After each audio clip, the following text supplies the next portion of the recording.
Patay na siya, nababaliw ka na. Huwag mong kalimutan na nalaman na niya ang tungkol sa ginawa nating paglilipat ng mga ari-arian gamit ang ating posisyon. Kung hindi siya mawala, tayo ang mapapahamak. Pero pagpatay ang ginagawa mo. Pagpatay? Sinong nagsabing may pinatay ako? Bukas, ang tanging malalaman ng lahat sa Jiangcheng ay naaksidente ang president ng Wen Group na si Wenzi at malungkot na pumanaw. Bilang general manager ng Wen Group, ako ang pansamantalang hahalili sa president at ikaw naman ay magiging nag-iisang binibini ng Wen Group.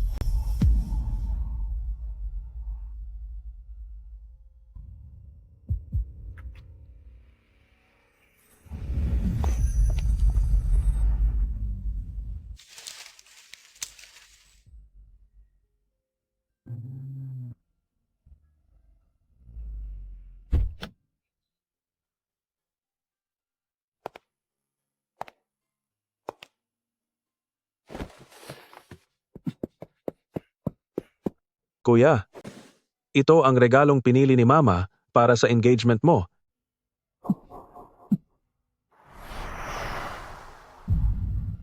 Engagement?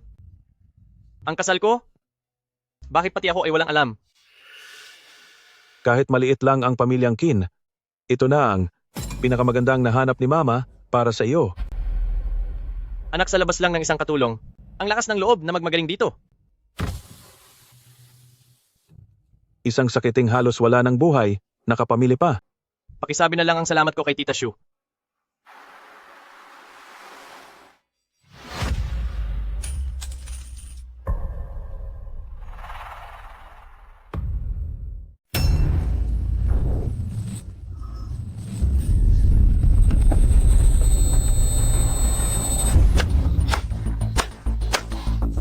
Wala ka bang pakialam sa buhay mo?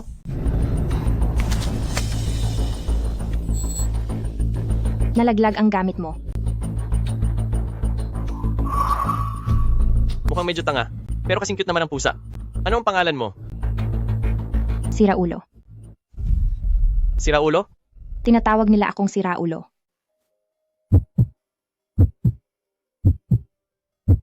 Hindi ka Siraulo.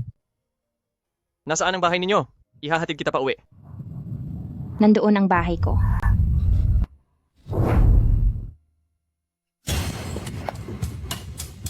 Yang Master Feng, sabi ni Madam Shu na naghihintay sila ni eldest Miss Chin sa lumang mansyon. Ang bait talaga ng madrasta ko. Talagang sabik na sabik. Gusto lang naman nila akong piliting magpakasal, di ba? Sige, magpapakasal ako. Munting pusa, gusto mo bang magpakasal sa akin? Kasal? Ano ba ang kasal? Masarap ba ito? Oo. Kung magpapakasal ka sa akin, marami kang makakaing masasarap. Gusto mo ba? Sige. Gusto kong magpakasal. Magpapakasal ako sa'yo. Mabuti. Mula ngayon, asawa mo na ako.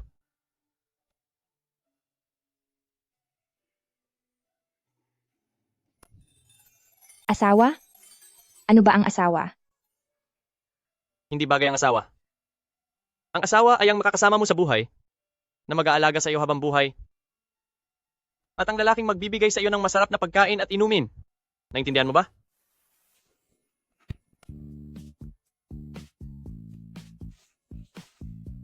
Huwag kang mag-alala. Maintindihan mo rin yan unti-unti. Nga pala, ang pangalan ko ay Feng Yan. Tanda mo na ba? Feng yan. Tama. Ang galing mo. Yang Master Feng, mag-isip po kayong mabuti. Sa loob ng maraming taon, habang hinahanap ninyo ang katotohanan, nagtiis po kayo ng matagal? Kahit na ayaw ninyong makipag-alyansa sa pamilyang Qin sa pamamagitan ng kasal, may iba pa naman tayong paraan para harapin si Xu Fangli. Hindi ninyo kailangang magpakasal sa isang tanga. Tanga? Simula ngayon, ayaw ko nang makarinig ng salitang tanga mula sa kahit sino. Yang Master Feng, Tama na. Wala kang karapatang pakialaman ng mga bagay ko. Shibin, dalhin mo siya sa ospital bukas para sa check-up. opo.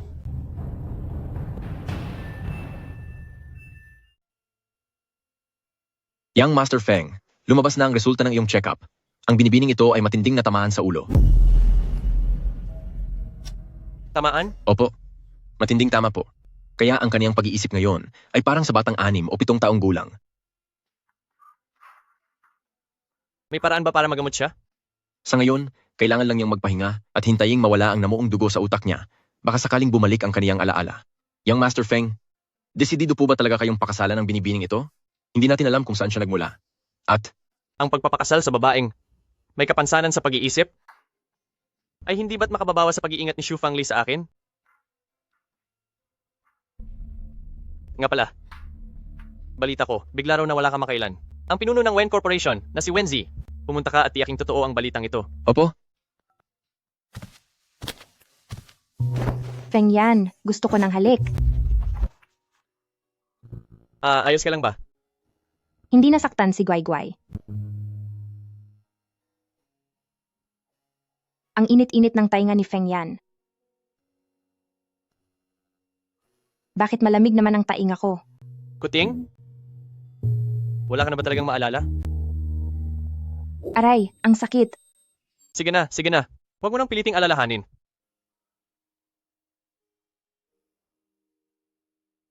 Kuting! Ganito na lang. Tatawagin kitang Little Guai Guai kapag tayo lang. Sa labas naman, ni Anian ang itatawag ko sa iyo. Ayos ba? Little Guai Guai. Ako. Oo, Little Guai Guai. Inaantok na si Little Guai Guai.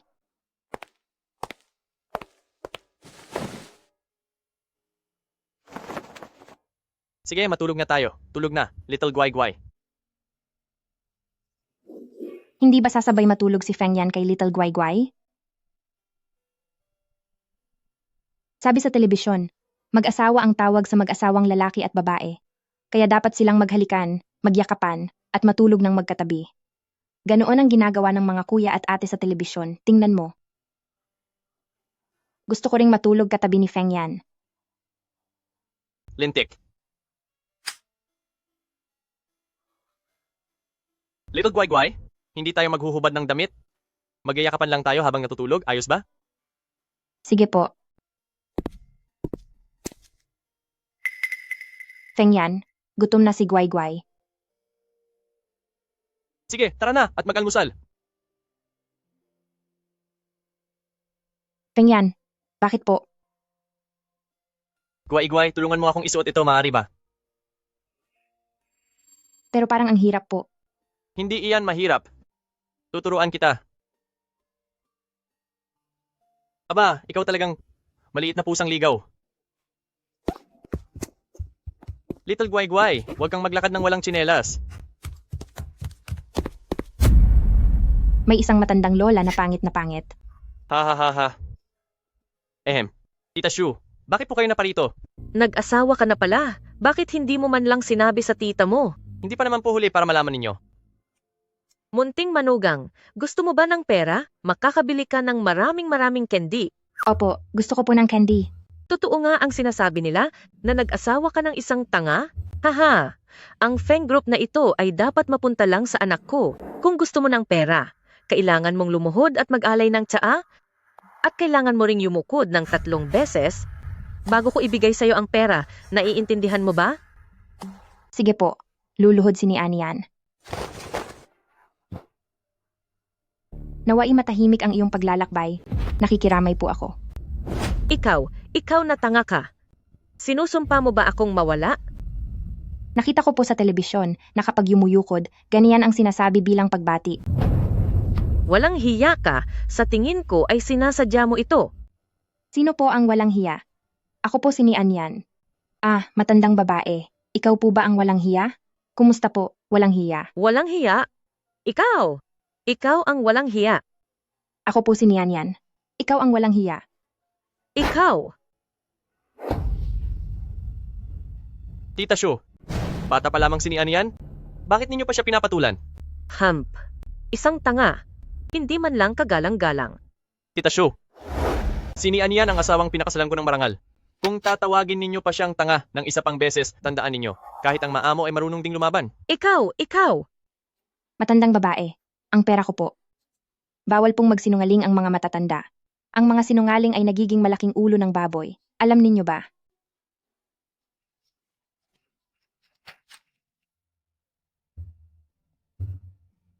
Feng Yan, tingnan mo. Ang daming pera.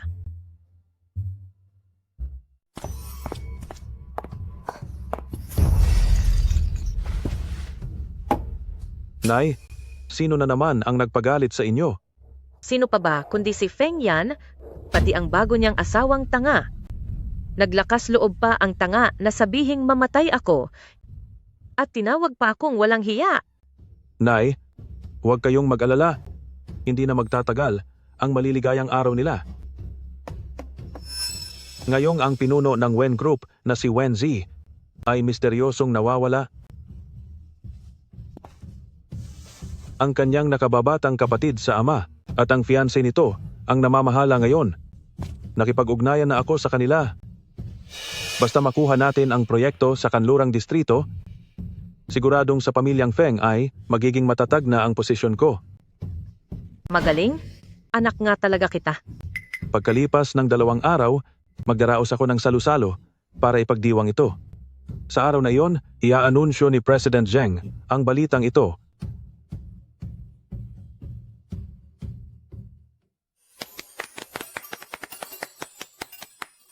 Cake. Gusto ni Guay kumain ng cake. Ah, Kumain ka na riyan, Little Guay-Guay.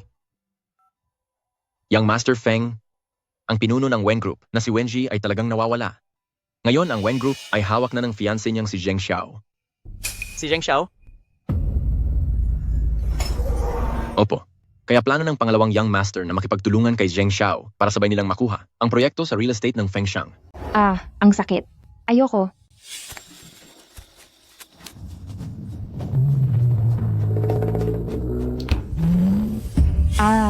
Umalis ka. Umalis ka. Guay-Guay! Guay-Guay! Anong nangyayari sa iyo? Anong problema?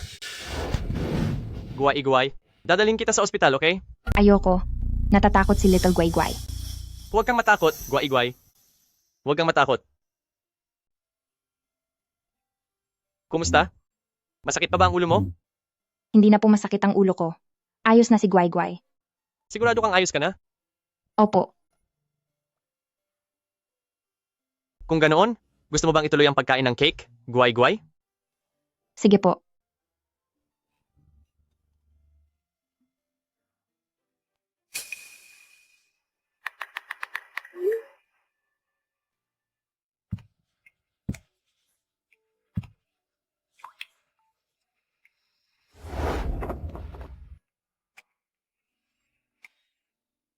Guay-Guay, bakit ka na naman pumunta rito sa kwarto ko? Napakagwapo ni Feng Yan kapag walang damit. Gusto ko ring maghubad. Feng Yan, ang bango-bango mo po. Gusto ni Guay ang amoy ni Feng Yan. Guay-Guay, huwag kang makulit. Bumalik ka na sa kwarto mo para matulog, okay? Sige po. Guay-Guay, alam mo ba ang ginagawa mo? Kiss po. Kailangan po munang mag-kiss bago matulog. Sino ang nagturo sa iyo niyan? Lintik, sino ang nagpapakita sa kanya nito araw-araw? Nakita po ni Guay ang 2 tao sa TV na naghahalikan bago matulog. Sabi rin sa TV, kapag gusto mo ang isang tao, dapat mo siyang halikan.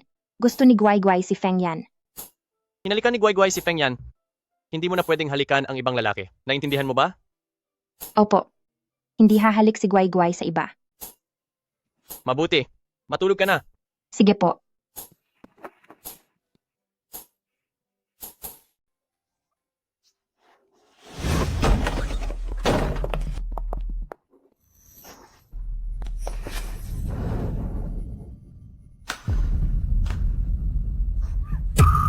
Anong ginagawa ninyo? Bitawan ninyo si Nian Yan.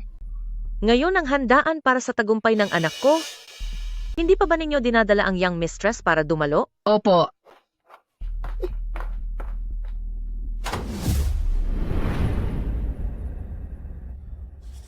Nakuha na ni Zheng Xiao ang lupain sa Shijiao. President Feng, may masamang balita po. Dinala ni Xu Fangli si Madam. Ano? Tara!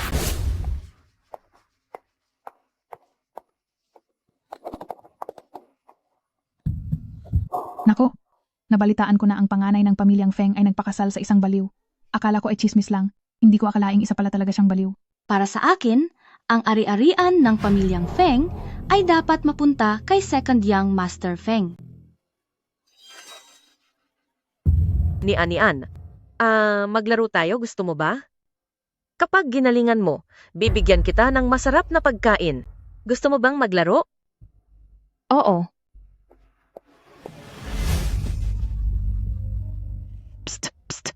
Doggy, bilis, halika rito.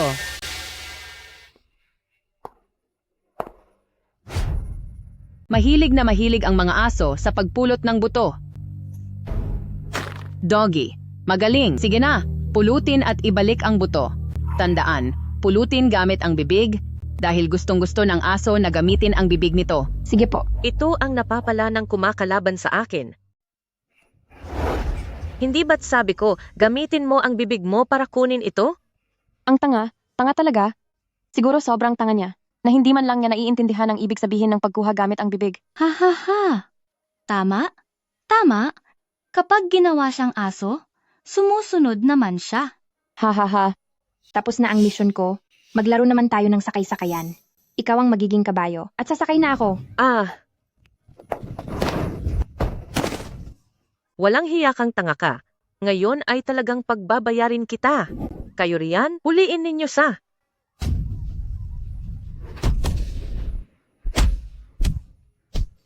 Sabi mo ay maglalaro tayo. Hindi mo tinupad ang sinabi mo. Ni Anian. Feng Yan.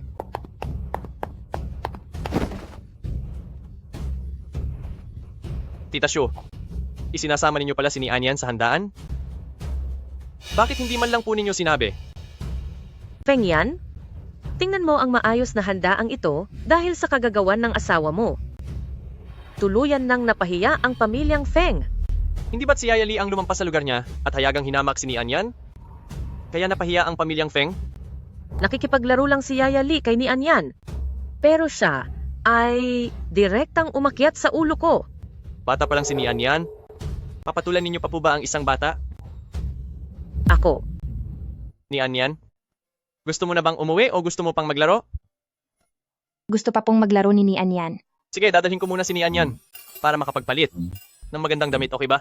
Opo. Ay, kasalanan ko rin. Si Nian Yan kasi ang nagmamadaling maglaro, kaya hindi ko na nagawang bihisan si Nian Yan. Hayaang ang mga katulong na lang ang sumama sa kanya. Wag na po. Ako na mismo ang sasama sa kanya.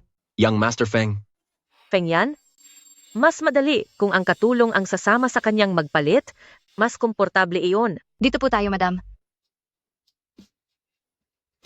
Huwag kang mag-alala, Feng Yan. Babalik agad si Nian Yan. Sige? Pumunta na kayo. Madam po. Maaari ka nang umalis. Matandang bruha. Ikaw, ni Anian, dapat mo akong tawaging nanay. Sige po, matandang bruha. Ni Anian, ikaw at si Feng Yan, ano ba ang ginagawa ninyo sa bahay araw-araw? Binibigyan po ako ni Feng Yan ng maliit na cake. Sinasamahan niya akong manood ng telebisyon at sinasamahan din niya akong matulog. Gusto ba talaga ni Feng Yan ang hangal na ito? Tingin ko, hindi lang ang puso niya ang may problema, kundi pati ang utak niya. Kung mabuti si Feng Yan kay ni Anian, ibig sabihin ba nito, dapat ding maging mabuti si ni Anian kay Feng Yan? Opo, syempre naman. Maraming masasamang tao ang gustong saktan si Feng Yan nitong mga nakaraan, kaya simula ngayon, ang misyon ni Nian ay sabihin sa akin kung saan pumupunta si Feng Yan araw-araw, kung sino-sino ang mga nakakatagpo niya, at ipaalam ang lahat sa akin.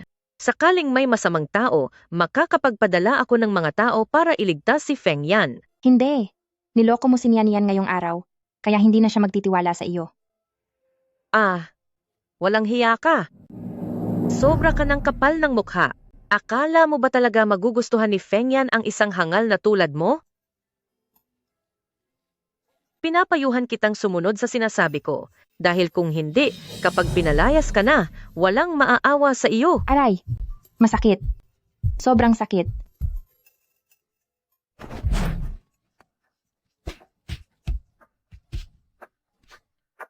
Paano mo nagawang saktan ako? Niloko mo si Nian Yan at sinaktan mo pa si Nian Yan. Sabi ni Feng Yan, kapag may nang-api kay Nian Yan, dapat itong gantihan ni Nian Yan ng doble. Kakampihan niya si Nian Yan. Isang sakitin at gusto pang umasta na mas mataas sa akin.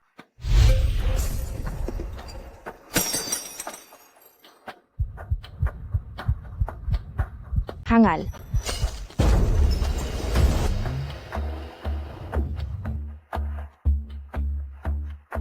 Yaya Lee,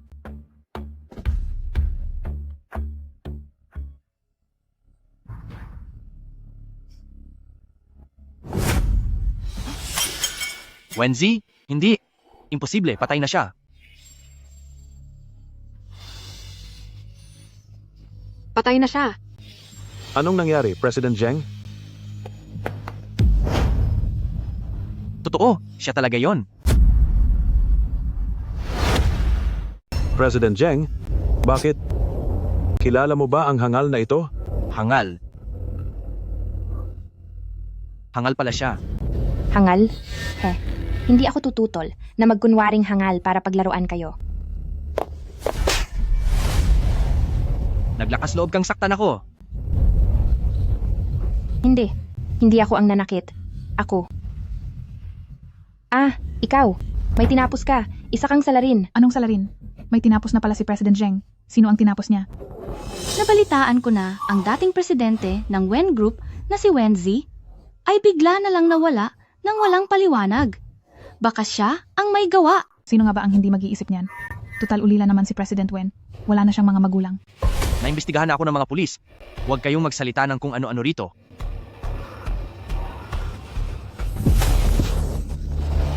Sino ka ba talaga? Ni Anian. Ako si Ni Anian. Niyan yan?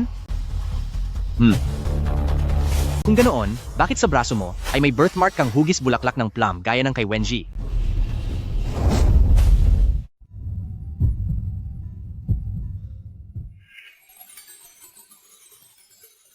Ito ba ang birthmark mo? Oo. Mayroon na akong birthmark na hugis bulaklak ng plum mula pagkabata. Sa bagay, imposibleng buhay pa siya. Hindi ko akalaing ang isang maliit na biro ay seseryosohin niya. Bakit hindi ko napansin noon na hindi niya talaga ako mahal?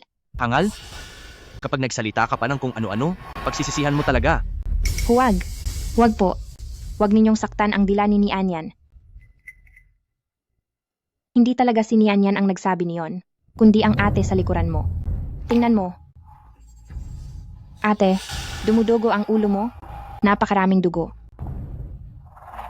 Aalalayan ka ni Anian para magpabenda, okay? Mga tauhan, bilisan ninyo. Dalhin at ikulong agad ang walang hiyang babaeng ito.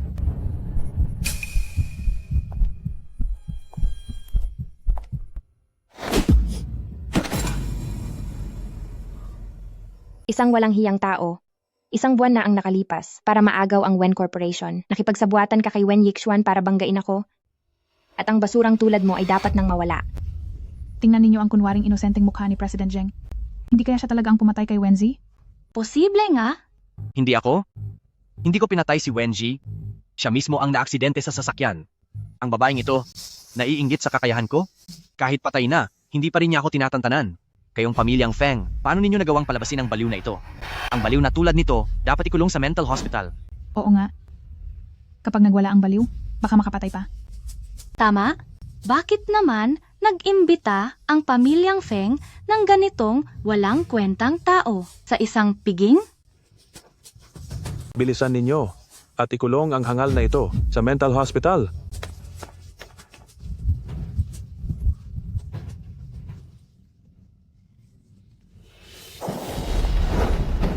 Tingnan ko lang kung sino ang maglalakas loob. Gusto ko ring matulog kasama si Feng Yan. Ang taong ito ay ang napulot kong asawa matapos akong mawalan ng alaala. Ayoko. Huwag ninyong kunin si Nian Yan. Mahal, iligtas mo ako. Iligtas mo si Nian Yan.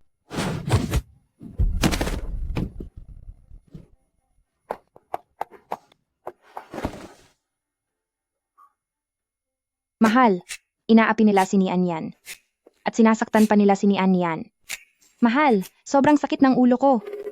Masasamang tao silang lahat.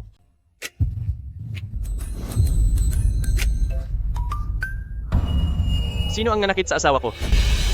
Mahal, sila iyon. Sabi pa nila ay dadalhin nila si Nian Yan. sa isang mental hospital para tuluyan ng mawalay kay Mahal. Ayaw ni Nian. Huwag kang matakot niyan. Lagi kang sasamahan ng asawa mo. Kuya, huwag kang makinig sa sinasabi ng baliw na iyan. Siya ang nagparatang kay President Zheng sa harap ng lahat na pumatay ito at sinaktan pa niya si President Zheng. Pumatay? Niyan. Nakipag-away ka ba? Masakit ba ang kamay mo? Kuya, Mahal, hindi ako ang nanakit, kundi ang isang magandang diwata. Siya ang nag-utos sa akin at siya rin ang nagsabing saktan ko siya. Ikaw na babaeng walang modo, naglakas loob ka pang magsinungaling at siraan ako? Sheben, Feng Yan, nawawala ka na ba sa sarili mo? Dahil lang sa isang hangal, kakabanggain mo ang Wen Corporation?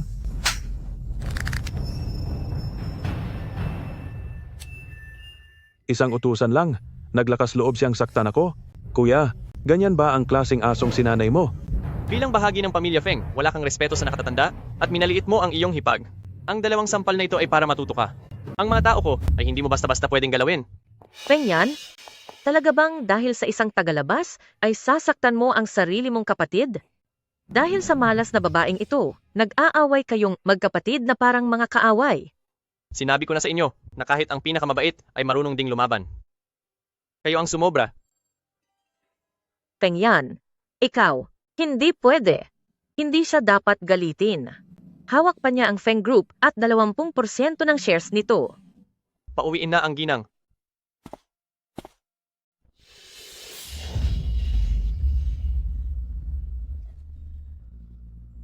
Kaya kong umalis mag-isa. Feng Yan, maghintay ka sa akin. Kapag nakuha na ng anak ko ang proyekto sa West Suburb, darating ang araw na magmamakaawa ka rin sa akin. Ang proyekto sa West Suburb. Matagal na rin gustong makuha ni Zheng Xiao ang proyektong iyon. Lalong nagiging kapana-panabik ang mga nangyayari.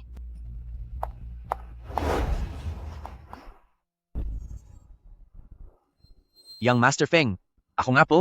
Tigil! Ang yabang mo, President Zheng. Nagagawa mo pang apihin ng babae ko? Ang babae niya? Mga tauhan, palayasin siya. Mula ngayon, hindi na siya maaaring magpakita pa sa pamilyang Feng natin. Hindi na siya pwedeng tumapak sa lumang mansyon ng pamilyang Feng. Ibig sabihin, ang young master ng pamilyang Feng ay tuluyan ng pinutol ang ugnayan sa Wen Corporation. Kahit gaano pa kalakas ang pamilyang Wen, hindi nito kayang tapatan sa Jiangcheng. Ang tanyag na pinuno ng 4 na malalaking pamilya, ang pamilyang Feng. Tapos na ang pamilyang Wen ngayon. Young Master Feng, talaga bang gagawin mong kaaway ang Wen Corporation para lang sa isang babae? Kahit hindi kasing lakas ng pamilyang Feng ang Wen Corporation, kabilang pa rin ito sa sandaang pinakamayayaman sa Jiangcheng. Sino ka para magsalita para sa pamilyang Wen? Layas! Ang lalaking ito. Nian. Nian. Ay, mahal ko. Pagod na si Nian. Opo. Kung ganoon, umuwi na tayo.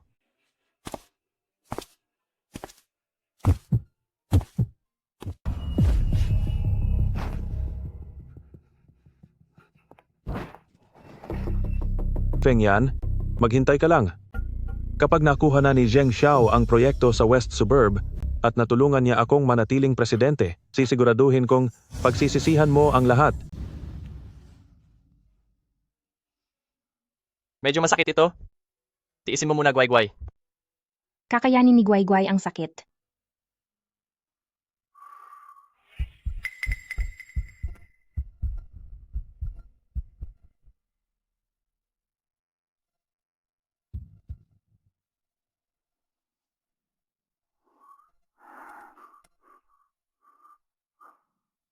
Huwag kang malikot. Papupuntahin ko si Yayawang para gamutin ka. Ang panganay na anak ng pamilyang Feng ay isa palang inosenteng lalaki.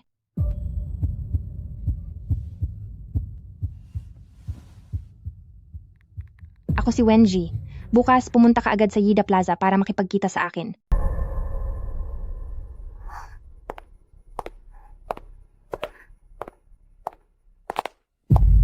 Madam, lalabas po ba kayo? Sino ka po? Madam, ako po ang bagong dating. Maaari niyo po akong tawaging Yayawang. Lumabas po ang amo. Mula ngayon, ako na po ang mag-aalaga sa inyo rito sa bahay. Yaya Wang, si ni Anyan gustong lumabas para maglaro. Lalabas para maglaro. Hindi po po pwede, hindi po po pwede. Madam, iniutos ni Yang Master Feng na, kung walang pahintulot niya, hinding-hindi ka pwedeng lumabas ng mag-isa. Hindi. Kailangan kong lumabas ngayon. Tatawag ako. Tatawagan ko ang asawa ko. Mahal.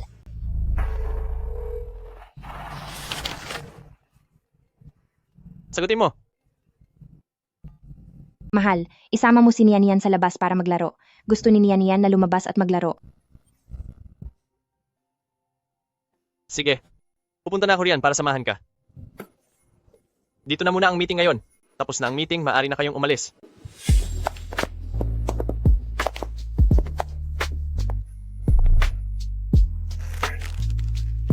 Yan. Masakit ang tiyan ko. Kailangan kong magbanyo. Sige. Sige na. Hihintayin ko si Nian dito. Sige.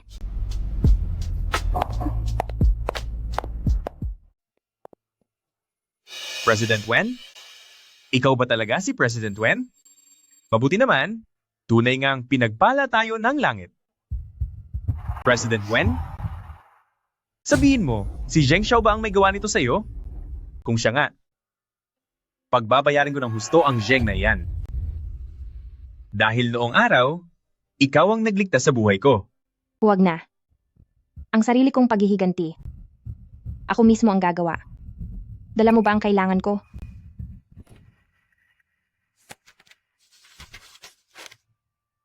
Lan Yuan Yaju. Oo, itinayo ng Fengshan Group ang auction sa Lanyuan Yaju. Balita ko, ang mismong presidente ng Fengshan Group ay darating din doon. Pagkalipas ng 3 araw, gagamitin ko ang pangalan mo bilang anak-anakan para makasali sa bidding. Bakit mo gagawin iyon? Sa ngayon, ayaw ko pang malaman ng iba ang tunay kong pagkatao. Tsaka ang pagsali ko sa pagkakataong ito ay para sadyang itaas ang presyo para maantala ang daloy ng pondo ng kumpanya at ma-freeze ang mga account nito. Paano kung hindi magbid si Zheng Xiao sa huli? Magbibid siya. Dahil kung hindi siya magbibid, hindi siya tatantanan ng mga shareholder ng Wen Corporation. Naiintindihan ko po.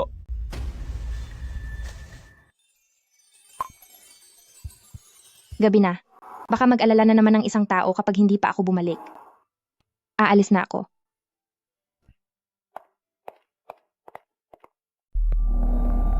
Nasaan siya? Napakatagal na, hindi pa rin siya lumalabas. President, nagpautos na po kaming tumingin sa loob. Pero wala po talaga si Madam sa banyo. Nangangamba po kami na baka paglabas ni Madam. Bilisan ninyo at hanapin siya.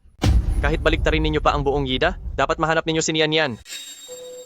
President, ayon sa investigasyon sa CCTV, hindi man lang pumasok sa banyo si Madam. Pero may ilang lugar na hindi abot ng kamera, kaya hindi natin matukoy ng eksakto kung saan pumunta si Madam. Ate, nahanap ko na ang asawa ko. Siya nga iyon. Siya ang asawa ko. Nahanap na po siya. Mauna na po ako. Sana ay maging masaya po kayo. Asawa ko. Sa wakas nahanap na kita, Nian. Nian. Kailan mo pa natutunang tawagin akong asawa? Asawa ko. Hindi mo ba gusto na tawagin kang asawa ni Nian? Sa telebisyon, ganoon ang tawag ng mga kuya at ate. Sino ka ba talaga? Nagkukunwari ka lang bang tanga o totoo iyan? At saka, bakit mo ako niloko na pupunta ka sa banyo? Anong ginagawa mo? Napakadaldal mo. Hindi gusto ni Nian ang madaldal. Sige na.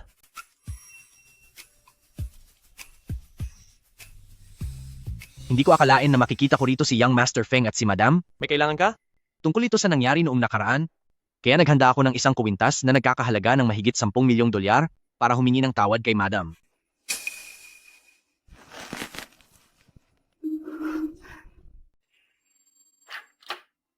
Tingnan mo.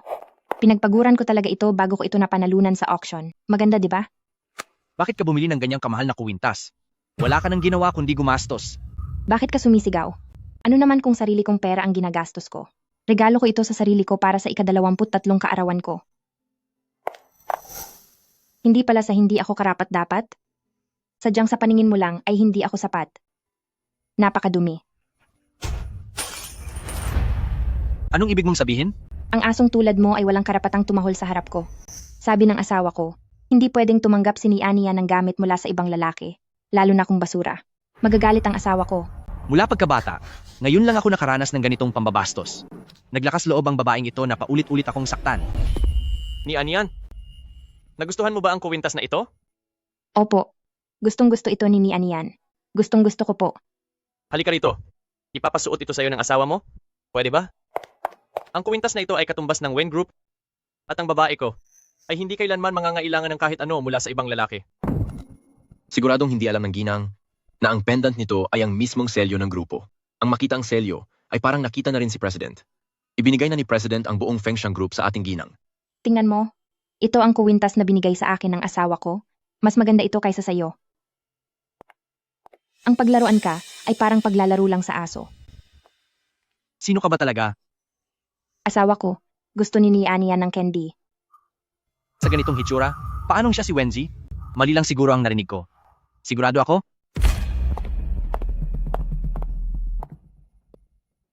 Kumusta na ang pag-aayos ng auction? Boss, dito po ang pinakamagandang pwesto para makita ang buong auction. Ang buong kaganapan ay nasa ilalim ng inyong kontrol. Magaling.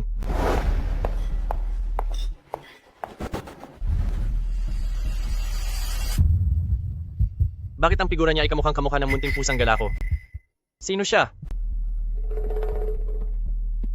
Boss, mukhang hindi pamilyar ang binibining iyan. Malamang ay hindi siya madalas sa ganitong mga okasyon. Gusto niyo po bang paimbestigahan ko?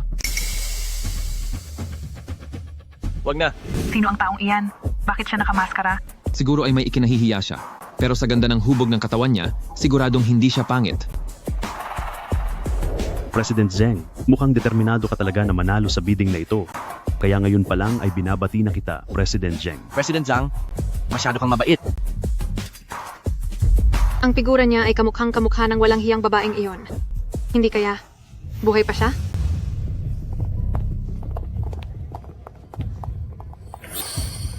Tumabi ka, nakaharang ka. Bakit ganyan ka magsalita? Napakabastos mo. Hindi naman ito masquerade ball. Palagay ko ay dahil napakapangit mo, kaya ka nakasuot niyan. Mas maganda pa rin ako sa'yo. Ikaw. Sinasabi niyang mas maganda siya kay Miss Wen? Dapat niyang malaman na si Miss Wen ay isa sa pinakamagagandang babae sa Jiangcheng. Para sa akin, sa suot niyang iyan, siguradong hindi siya isang kagalang-galang na binibini. Makitid ang baywang, mahaba ang binti. Ang babaeng ito ay tunay na isang pambihirang dilag. Miss Wen, hindi mo talaga kamukha ang iyong ate. Hindi ka mabubuhay ng walang lalaki. Kahit gaano pa kagara ang suot mo, hindi ka pa rin magmumukhang alta. Walang hiya ka. Tingnan mo kung paano ko sisirain ang mukha mo. Young Master Feng, ikaw, tutulungan mo ba ang babaeng ito? Maaari ko bang hingin ang karangalang makipagkaibigan sa binibining ito? Layas. Ikaw na babaeng ito, anong pagpapanggap iyan? Ganyan ka manamit para magbenta ng sarili, di ba? Aba, matigas din pala ang loob ng magandang babaeng ito. Hemp. Kinalaban niya ang pamilyang Feng at ang pamilyang Wen. Tingnan natin kung paano siya makakatakas ng mag-isa. Nagawa mong buhusan si Second Young Master Feng? Napakaswerte mo na nga, hindi mo pa pinahahalagahan. Gusto mo bang sa iyo na lang ang swerteng ito?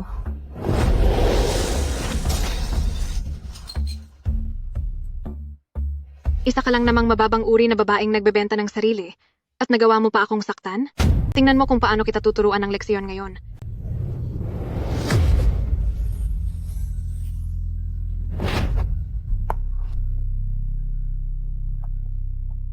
Ikaw na babaeng walang utang na loob. Mga tauhan, hulihin ang babaeng ito. Tama, hubaran siya at itapon sa labas. Sino sa inyo ang naglalakas loob? Kapag ginalaw ninyo ako, sisiguraduhin kong magbabayad kayong lahat. Tingnan mo ang lakas ng loob ng babaeng ito. Posible kayang may malakas siyang kapit? Imposible. Nandito na sa piging na ito ang lahat ng mayayaman ng Jiangcheng.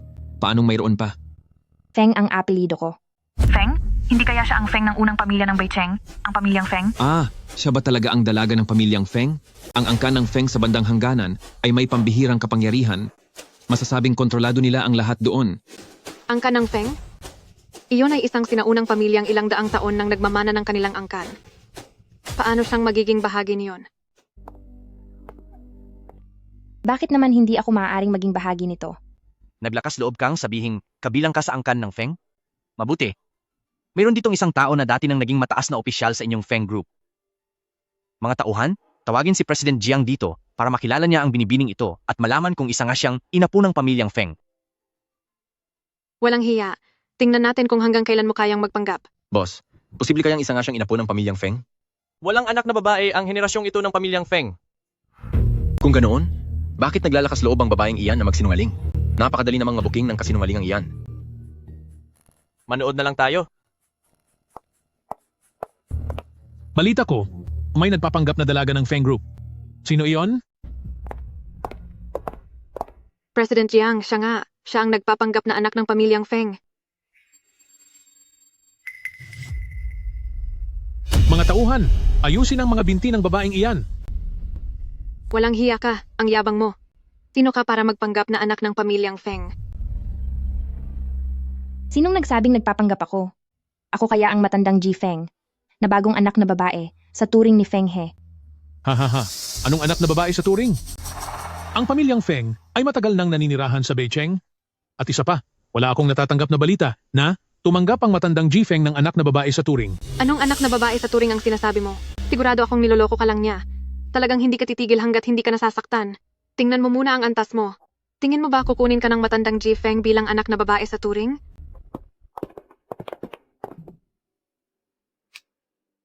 Ang galaw na ito.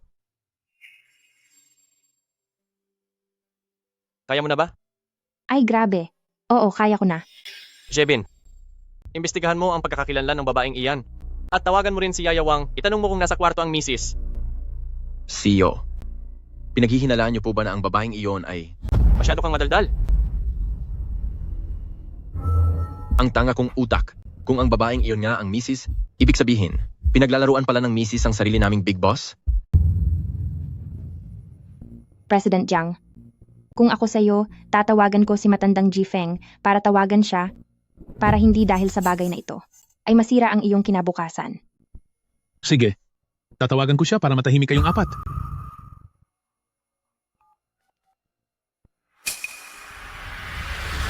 Boss Feng, may kasama akong batang babae rito na nagsasabing siya ay iyong... Oo. Siya ang bago kong inaanak na babae. At ako ang nag-utos sa kanya na dumalo sa handaan para sa bidding. Opo, Boss Feng. Naiintindihan ko po. Naiintindihan ko. Talaga bang siya ang inaanak ni Feng He? Hindi maaari. Imposible talaga. President Jiang, niloloko ka lang ba niya? Alam ko na. Ang ganitong klaseng babae ay imposibleng maging inaanak ni matandang Ji Feng. Walang hiya ka, niloko mo ako. Isang babaeng kung saan lang sumulpot ay nag-aastang dalagang Feng. Ngayon, ako mismo ang magpaparusa sa iyo para sa matandang Ji Feng.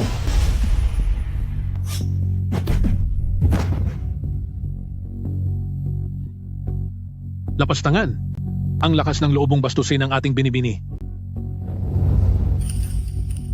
Ano? Ano? Ikaw na bata ka. May lakas ka ng loob na saktan ng ating binibini? May utos si Ginoong Feng. Ang sinumang bumastos sa binibini ngayon ay parurusahan ng mabigat. Bata, ikaw ang uunahin ko.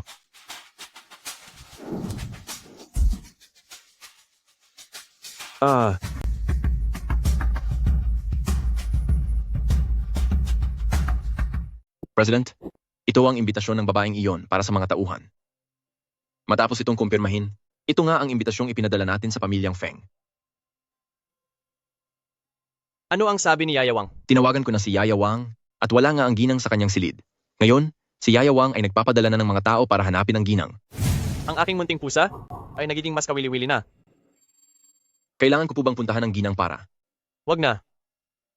Dahil nakahanap ang munting pusa ng napakagandang masasandalan, dapat lang siyang magpakitang gilas. Talagang iba ang halaga ng ginang sa puso ni President. Kung ibang tao ang nangahas na lilangin siya, matagal na silang pinagbayad. President Jiang, siya ang pangalawang anak ng pamilyang Feng na si Feng Shi. Balian mo ang binti niya.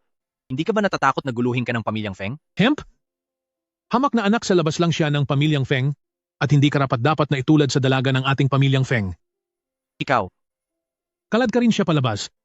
Huwag ninyong dungisan ang paningin ng ating dalaga.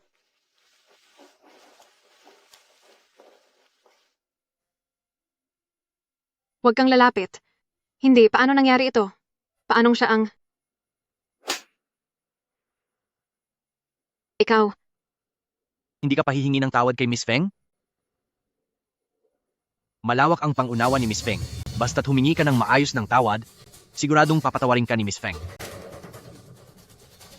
pasensya na. Hindi kita nakilala at nabastos ko si Miss Feng. Nakahingi na ako ng tawad, bakit nananakit ka pa? Bakit? Dahil Miss Wen ka, ang paghingi mo ng tawad ay kailangan ko talagang tanggapin?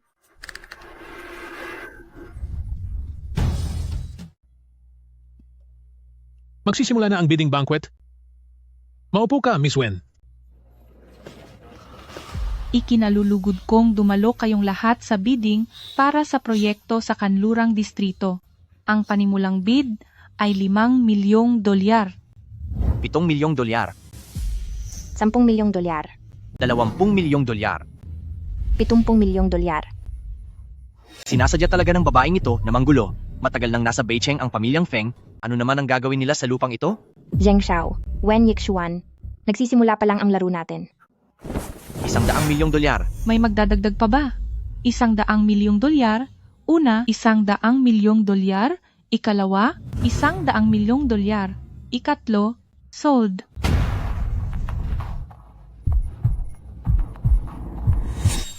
Anong itinatago mo?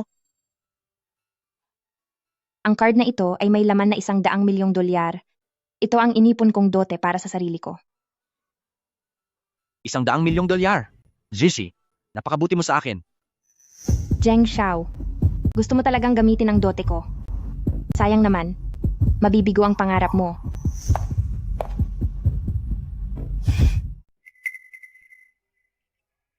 Wenzi, hindi mo inaasahan ito, di ba? Ginamit ko ang sarili mong ipon para sa dote, para pambayad sa lupang ito sa kanluran. Dahil ang lupang ito, ang matagal mo nang gustong makuha, ngunit ngayon, ako na ang nakakuha nito. Bigo ang pagbabayad. Imposible. Malinaw na may $100 milyong sa card na ito. Hindi ako maaaring lokohin ng walang hiya si Wenzi. President Zheng, hindi kaya hindi sa iyo ang card na iyan? Subukan mo ulit. Bigo ang pagbabayad. Imposible. Hindi ito mangyayari.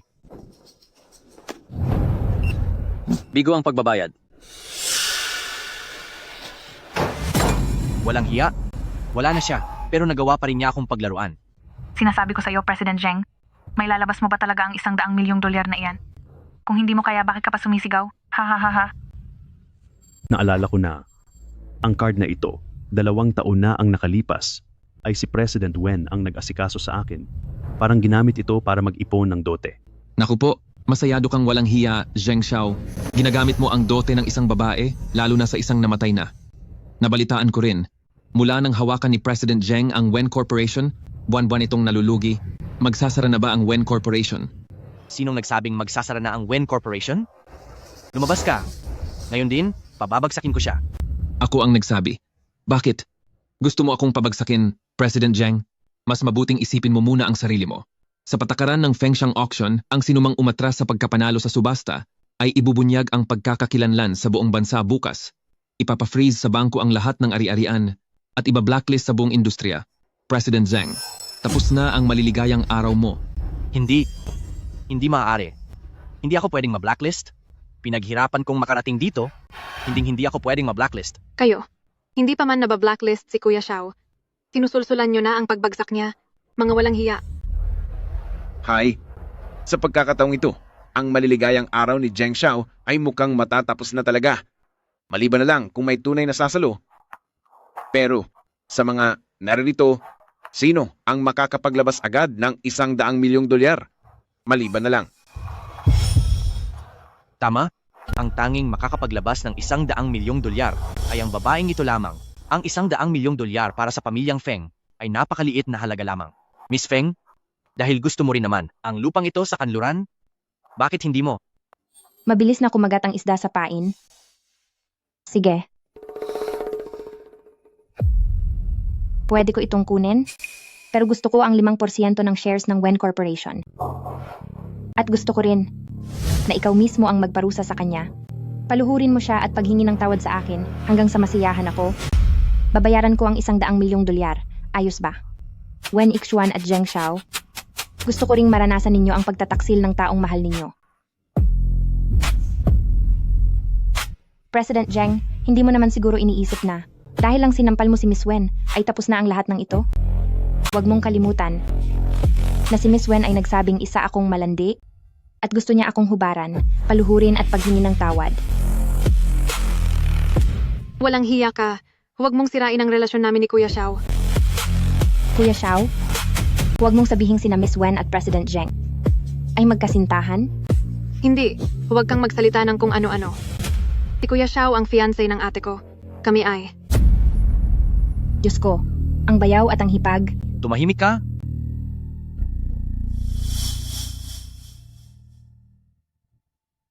Ako, si Wen Yixuan, at ang ate niyang si Wenzi ay sabay na lumaki sa ampunan, kaya bata pa lang ay tinatawag na niya akong Kuya Xiao, nakasanayan na niya iyon. Ganoon pala. Kapag hindi nakapagbayad si President Zheng sa loob ng 5 minuto o hindi makahanap ng sasalo sa kanya, maglalabas ako ng utos na ipagbawal siya at aabisuhan ang bangko na i-freeze ang lahat ng ari-arian ni President Zheng. 5 segundo na lang ang natitira. 5. President Zheng, limitado lang ang pasensya ko. Dahil kulang ang sinseridad ni President Zheng, aalis na ako. 4. 3. Miss Feng, huwag kang umalis. Pag-isipan mong mabuti, President Zheng. Ginagawa mo rin ito para sa Wen Group. Naniniwala akong maiintindihan din ni Miss Wen ang pinagdaraanan ni President Zheng. Tama, ginagawa ko rin ito para sa Wen Group. Kuya Xiao, hindi mo ako sasaktan, di ba? Huwag kang lalapit. 2.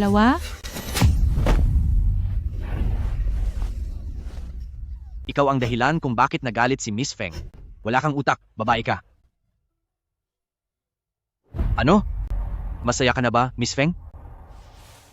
Sinasabi ko sa'yo, sinadya ko talagang galitin ka para ikaw mismo ang lumapit sa akin, para sa mismong sandaling ito. Ano? Ano ang pakiramdam na gamitin ka ng taong mahal mo? Sino ka? Sino ka ba talaga? Hindi ikaw siya. Paano ka magiging siya? Imposible ito. 1. Kukunin ko ang proyekto sa kanlurang distrito. Magbayad ka na. Matagumpay ang pagbabayad. Magpapadala ako ng tao sa Wen Group bukas para asikasuhin ang paglilipat ng mga shares.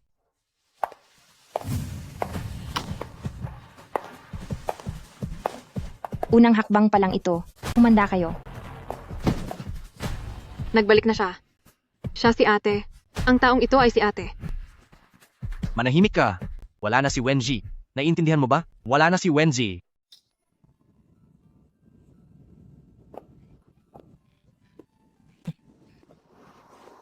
May mga taong ipinanganak na masuwerte, na kahit malungkot ay may susuyo palagi.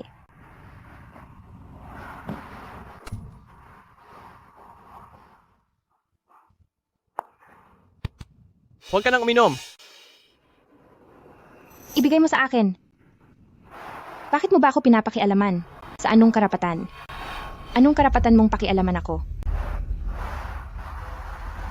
Dahil ako ang asawa mo. Asawa?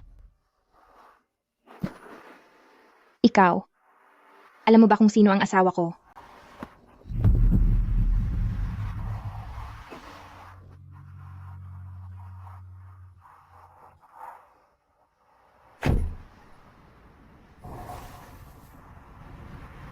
Imbestigahan ito. Dalhin ang buhok na iyan sa gene bank, kunin ang gene ni Wenzi, at suriin kung ang gene ni Anian ay katugma ng gene ni Wenji. Ibigay agad sa akin ang resulta kapag lumabas na.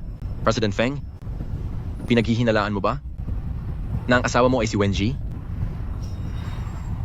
Opo, President Feng. Pagkatapos ko kayong maihatid ng asawa mo, agad ko itong iimbestigahan. Sino ka ba talaga? Naku, gaano ba karami ang nainom ni Ginang? Yayawang, hinaan mo lang ang boses mo. Magluto ka ng sabaw pampaimasmas. Sige po, gagawin ko na po.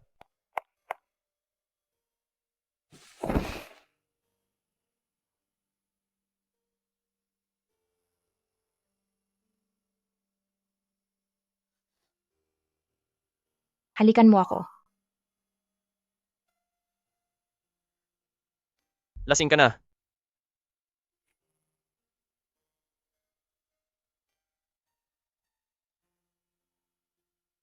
Huwag kang magsisi. Naku, ang dalawang ito talaga, hindi man lang sinara ng maayos ang pinto. Amitabha? Amitabha?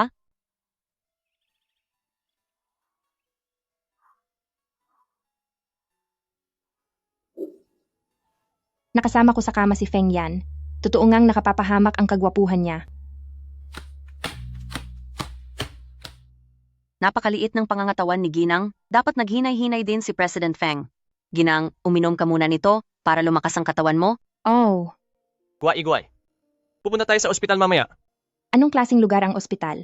Marunong ka rin magkunwari, aking munting pusa. Ang ospital ay lugar kung saan nagpapagamot at tinuturukan. Turok? Walang sakit si Guay-Guay. Ayaw magpaturok ni Guay-Guay. Masakit ang turok. Hindi si Guay-Guay ang tuturukan, kundi si Feng Shi na nabalian ng binti. At ngayon ay nakahiga sa ospital. Tayo ang kuya at ate niya, kaya tungkulin nating bisitahin siya. Bagay lang sa kanya na mabalian ng binti. Sandali, nung iniuwi ako ni Feng Yan kagabi, suot ko ang gown ko. Paano ko ito ipaliliwanag? Hayaan na nga, bahala na. Sige, Yayawang, tulungan mo maghanda si Ginang ng regalong dadalhin sa pagbisita. sige. Huwag na po, Yayawang. Si Guay-Guay na ang gagawa. Kaya ko ito. Sige, Feng Shi, ihahanda ko para sa'yo ang isang regalong hinding-hindi mo malilimutan.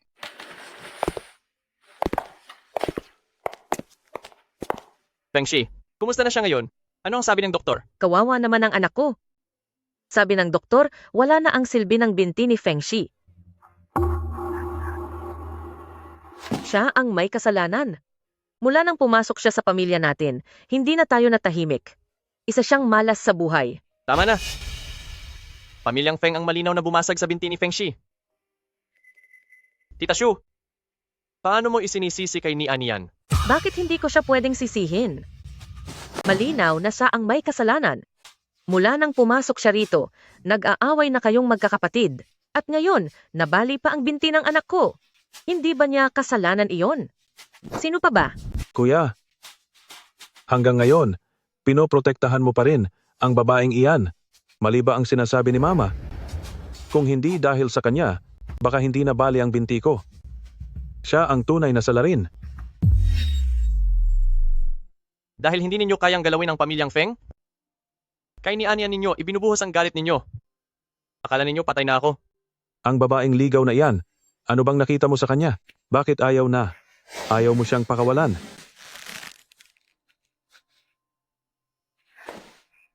Mahal, huwag ka nang magalit. May inihandang regalo si ni Anian para kay Feng Shi. Nasaan ang regalo?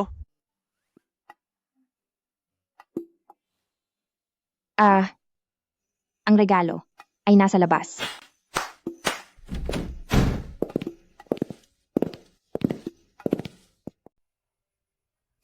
Chrysanthemum? Gusto ng walang hiyang ito na mapahamak si Aishi. Ano ang kahon na iyon? Ikaw, gusto mong mapahamak si Aishi? Ikaw! Hindi po ganoon ang ginawa ni Anian. Nakita po ni Anian sa telebisyon, sina kuya at ate, na ganito sila magbigay ng regalo. Tingnan ninyo ang damit na ito. Makulay na makulay at napakaganda. Tita Su, isa lamang siyang hangal na bata. Huwag na po kayong makipagtalo sa isang hangal. Layas, lumayas kayong lahat.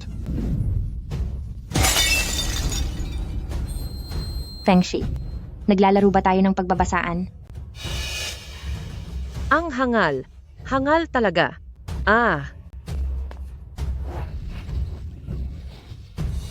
Walang hiya ka.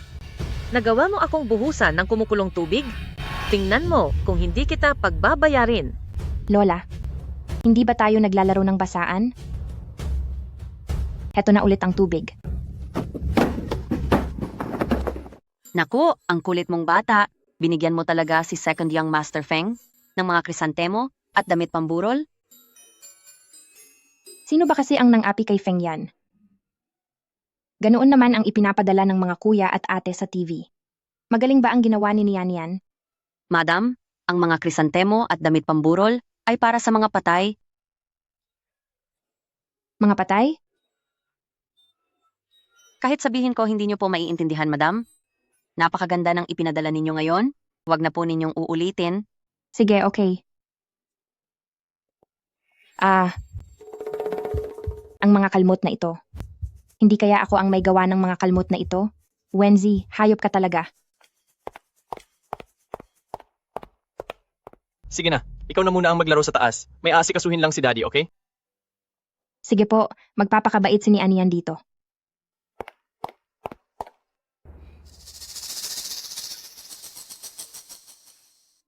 Ang headline na isinulat ng marketing team, ako na ang magpo-post. Tingnan mo.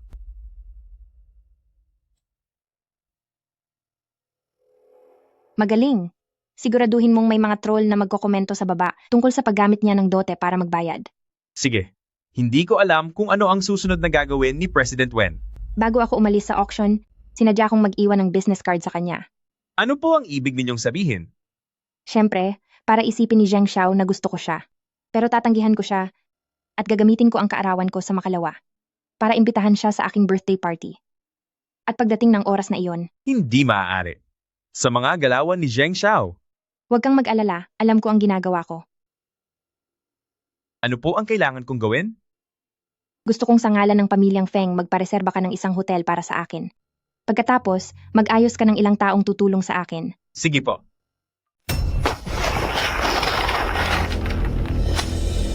Nalaman mo na ba? Sino ba talaga ang nagbunyag ng nangyari noong araw na iyon? Sa ngayon po, hindi pa namin nalalaman at binabahan na ng pag-atake ang opisyal na account natin. Mga walang silbi. Ano bang ginagawa ng PR department? Ano bang sinasabi nila rito? Sinasabi po ng lahat na si President Zheng ay isang palamunin na ginamit ang dote ng dating kasintahan at ito na raw ang karma niya. At ang stocks ng kumpanya natin ay patuloy na bumabagsak kapag umabot ito sa pinakamababang limit. Tuluyan ng mababang karote ang buong kumpanya natin. Bibigyan kita ng isang araw para patahimikin ang lahat ng isyong ito. Kung hindi, sisibakin ko kayong lahat. Layas.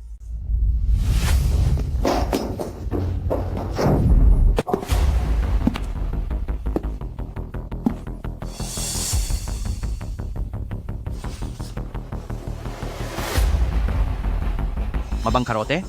Basta't makuha ko si Miss Feng at mapasakamay ang pamilyang Feng, ang buong Jiangcheng ay makokontrol ko na. Kahapon, sa subastang ginanap sa Fengshan, sina Wen Group at President Zheng, dahil walang pambayad sa napakataas na halaga, ay muntik nang ma-blacklist. Ngunit sinalo sila ng isang misteryosong mayamang babae. Ayon sa ulat, ang black card na hawak ni Zheng Xiao ay bank card din sa pangalan ng dating presidente ng Wen Group na si Wen Ji. Hindi talaga siya makapaghintay.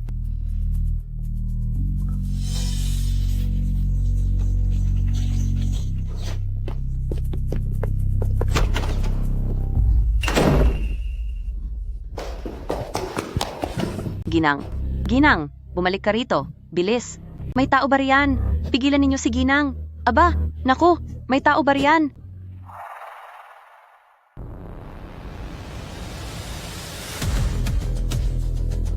Anak ng pamilyang Feng man siya. Sa huli, laruan lang siya sa kamay ko.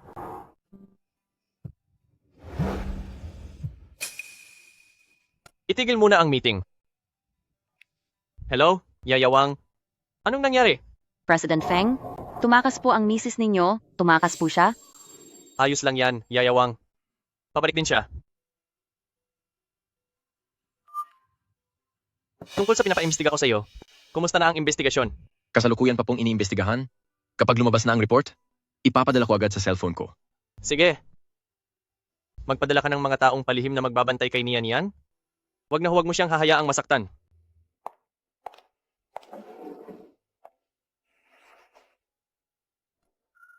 President Zheng, hindi ko akalaing darating ka ng maaga. Miss Feng, tuloy ka. Sige, hindi na ako mag-aatubili. Ito, at saka. Ang dami mong in-order, Miss Feng. Maubos mo kaya ang lahat ng iyan? Gusto kong tikman ng kaunti ang bawat isa. President Zheng, huwag mong sabihing hindi mo kayang bayaran ang lahat. Papaano naman? Miss Feng, umorder ka lang ng kahit ano? Ito na muna sa ngayon. Nga pala, Bigyan mo pa ako ng isang hiwalay na order ng chocolate cake na walang chocolate. Gusto mo rin ba ng chocolate cake na walang chocolate? Oo. Bata pa lang ako ay paborito ko na yan. Hindi lang chocolate cake na walang chocolate ang gusto ko. Gusto ko ring buhusan ng cake ng kaunting kape. Ikaw? Ikaw ba si Wenzi? Wenzi, ang dating presidente ng Wen Corporation, hindi ba't balitang wala na siya? Oo. Wala na si Wenzi. Wala na talaga siya. President Zheng, anong nangyari? Wala lang. Gusto rin ng dati kong kasintahan ang chocolate cake na walang chocolate at mahilig din siyang lagyan ng kaunting kape ang cake. Hindi ko akalaing ganito pala ang tadhana namin ni Miss Wen. Nga pala, President Zheng, tawagin mo na lang akong Nian mula ngayon. Feng. Nian. Nian. Nian din ang pangalan mo? Bakit po? Wala lang.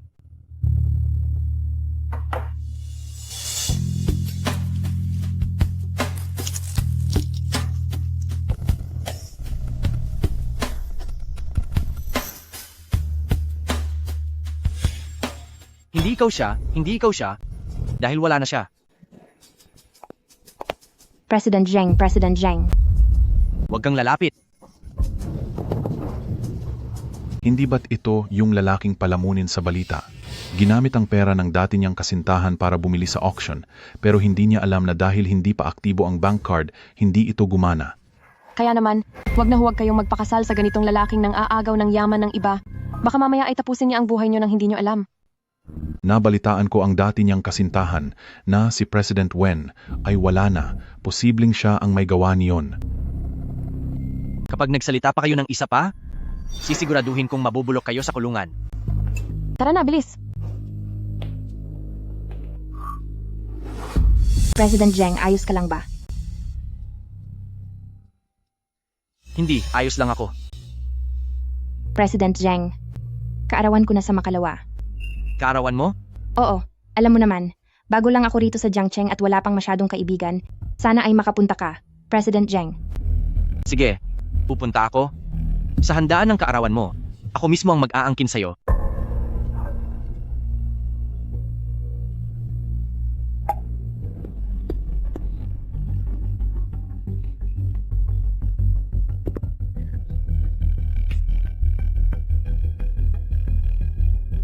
Nian, halika, magtagay tayong dalawa.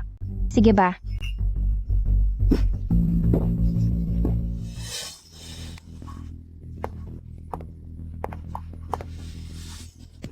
Nahihilo ako. Ang init. Dalhin siya sa kwarto 404. Sige po.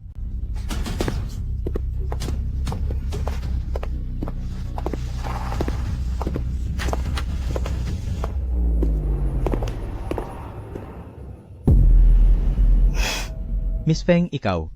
Kanina ko pa pinagpalit ang 2 baso ng alak. Si Zheng Xiao ang nakainom ng may gamot.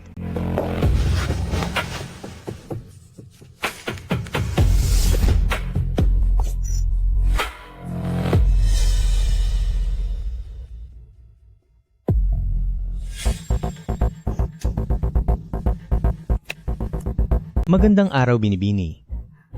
Lasing na po si Ginoong Zheng dito sa aming hotel. Maaari po ba kayong pumunta sa kwarto 404 para sunduin siya? Sige, papunta na ako riyan. Ang init naman.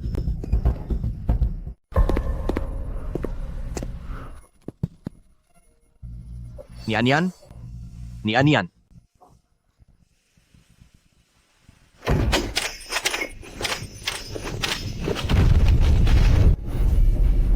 Anong ginagawa ninyo? Huwag na kayong kumuha ng litrato. Itigil ninyo yan. Nabalitaan ko na kamakailan lang ay nanliligaw si Miss Feng kay President Zheng. Totoo po ba ang balitang ito? Hindi kaya ang babaeng nakahiga sa kama ay si Miss Feng? Hindi ba't matagal nang may gusto si President Zheng sa dating presidente ng Wen Group na si Wenji? Pero ngayon ay nakipagsiping siya kay Miss Feng. Nagpapanggap lang ba si President Zheng na tapat siya? Pakisagot po, President Zheng. Kailanman ay hindi ko pinagtaksilan si Jishi. Nilagyan ako ng gamot. Ano? Nilagyan ng gamot? Posible kaya? Hindi kaya si Miss Feng ang naglagay ng gamot kay President Zheng? para lang makasama niya si President Zheng? Napakawalang hiya naman ng pamamaraang iyon. Feng niyan yan. Sinabi ko nang si Jishi lang ang nasa puso ko. Pero ginamit mo ang ganitong paraan para guluhin ako. May kabuluhan ba yan? Zheng Xiao. Walang hiya ka pa rin gaya ng dati. Hindi ka pa ba tapos sa pagwawala mo? Hindi ba't ang mga reporter na ito ay ikaw ang nagpatawag? Hindi ba't gusto mo lang akong piliting pakasalan ka? Sige. Pakakasalan kita. Pero tandaan mo, habang buhay mong hindi makukuha ang pagmamahal ko. Babae, hindi mo inakalang kukuha ako ng mga reporter para ilantad ang mga litrato nating dalawa sa kama, di ba? Ngayon, alam na ng buong bansa na nakipagtalik ako sa dalaga ng pamilyang Feng at kung hindi ka magpapakasal sa akin, tingnan natin kung mayroon pa mga has na kunin ka mula sa mayayamang angkan. Lumabas ka na, Miss Feng.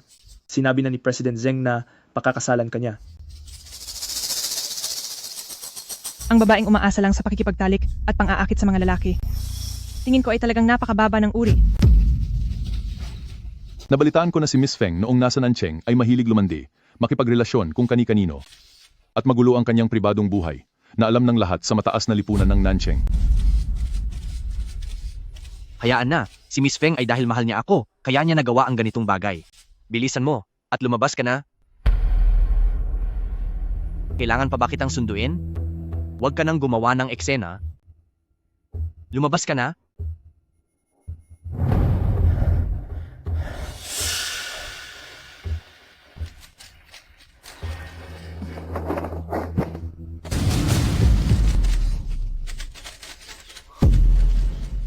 Xuan. Ako? Hindi ko alam. Wala talaga akong alam. May gumamit ng cellphone mo para tawagan ako. Sabi nila, lasing ka raw. At papuntahin ako sa kwarto 404 para sunduin ka. Pagpasok ko, may humampas sa akin at nawalan ako ng malay.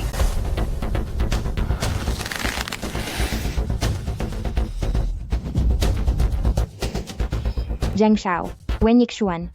Nagustuhan mo ba ang malaking regalo ko sa iyo? Pangalawang binibining Wen, nakipagrelasyon ka sa bayaw mo, hindi ka ba nahihiyang lokohin si panganay na binibining Wen? Baka matagal na silang may lihim na relasyon. Ang bayaw at ang hipag. Napakalaking balita nito. Bilis, kunan ninyo. Kunan ninyo! Huwag na kayong kumuha ng litrato. Kapag nagpatuloy pa kayo, ipapawasak ko ang mga kamera ninyo. President Zheng, pangalawang binibining Wen, ang pagkamatay ni panganay na binibining Wen, may kinalaman ba kayo roon? Dahil ba ito kay Miss Wen na nakahuli sa inyong kalokohan, kaya ninyo siya pinatahimik? Sumagot kayo. Posible kayang dahil sa selos ito? Nabalitaan ko rin na matapos mamatay si President Wen, ang lahat ng ari-arian ng Wen Corporation ay napunta kay President Zheng. Kalokohan. Walang namamagitan sa amin ni Xuan. Pareho lang kaming biktima rito. Biktima, sino ang nagpakana nito sa inyo? Siya. Siguradong si Miss Feng iyon. Siya ang nagpahamak sa akin. Sino ang tumatawag sa akin? Ikaw? Saan ka nang galing? Nalasing ako.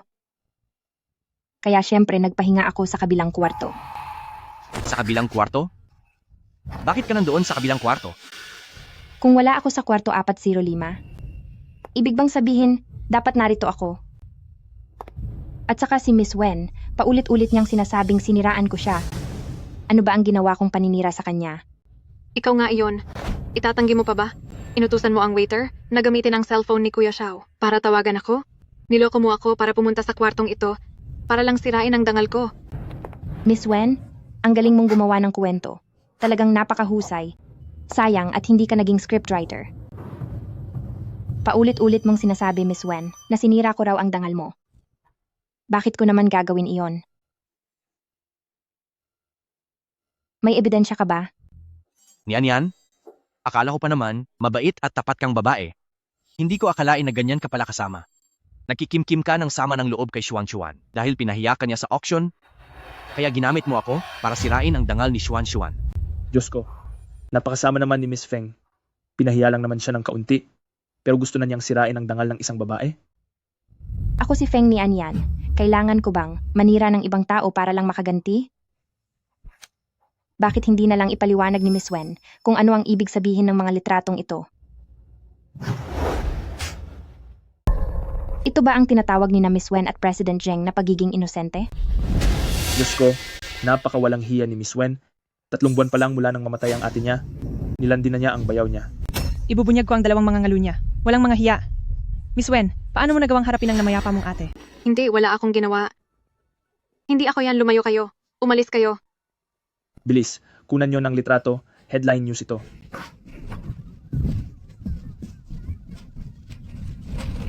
Huwag na kayong kumuha ng litrato.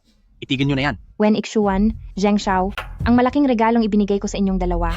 Nasiyahan ba kayo?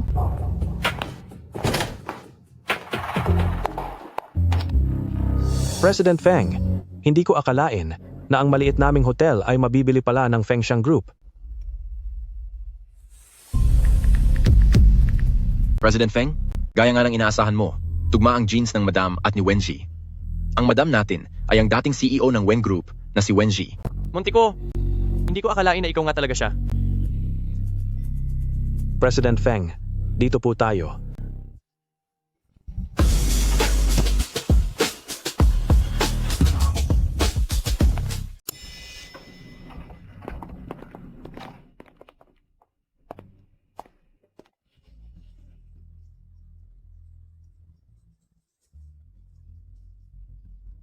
Anong nangyari sa unahan?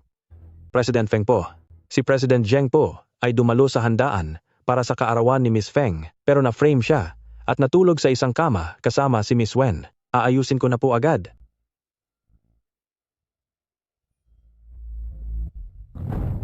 President Feng, habang iniimbestigahan kung may kinalaman, ang asawa ninyo kay President Wen, aksidente naming natuklasan na si Zheng Xiao ang fiancé ng asawa ninyo.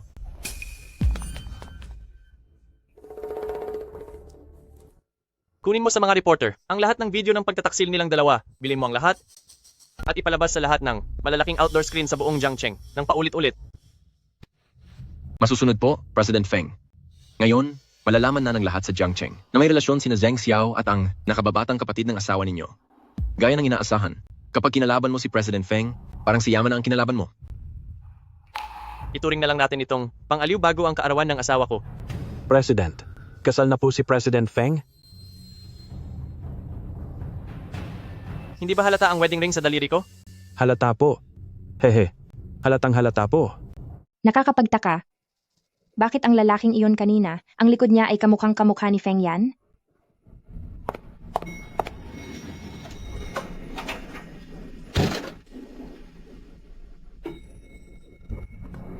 Nabalitaan ko na ang pumasok kanina ay si President Feng na bibili ng hotel natin. At narinig ko rin na itong si President Feng ay napakagwapo at napakayaman. Gustong-gusto ko siyang pakasalan. Sabi mo ang umakyat kanina ay si President Feng? Opo, si President Feng nga. Huwag mong sabihing nagkakagusto ka rin kay President Feng ng Fengshan Group. Sinasabi ko sa iyo, huwag ka nang mangarap. Ang mga mayamang binatang tulad niya, baka may mapapangasawa na siya. Kalimutan mo na ang pag-asa mo. Siya pala ang presidente ng Fengshan Group. Hindi ko alam kung ano ang pinagkakaabalahan ng asawa ko nitong mga nakaraang araw dahil araw-araw siyang hindi mahagilap.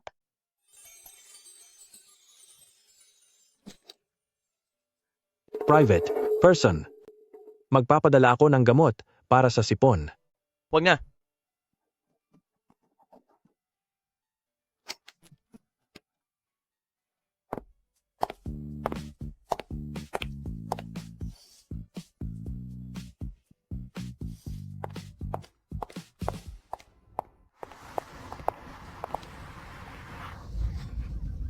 Hindi ko inakalang ang galaw ni matandang Jifeng ay magiging ganito kabilis. Mukhang kailangan ko nang simulan agad ang susunod na plano. Sana kung ang dati kong cellphone ay nandito pa rin. Gaano nakatagal ang relasyon ni Nian Nian at Zheng Xiao? Base po sa aking investigasyon, ang Madam at si Zheng Xiao ay sabay na lumaki sa ampunan at magkasintahan na sila mula pagkabata. Magkasintahan na mula pagkabata? Buisit, bakit ko ba sinabi ang tungkol sa karapat-dapat ba? Ang Zheng Xiao na iyon, anong kababata-kabata? Pwe, hindi pa rin hihigit sa atin, lalo na sa biglang dumating nating President Feng. 1 taon pa lang mula nang ma-engage sila, pero ang ating President Feng ay agad na pinakasala ng Madam. Kung mapapahamak man, lubos na sige na. Engaged? Opo. Pero ang engagement ni na Madam at Zheng Xiao ay hindi sinapubliko.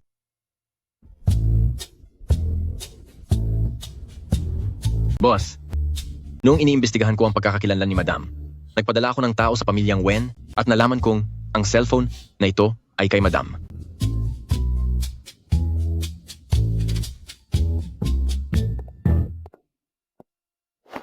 Tumawag po sa akin si Special Assistant Xie at sinabing may sipon kayo, kaya naghanda na po ako agad.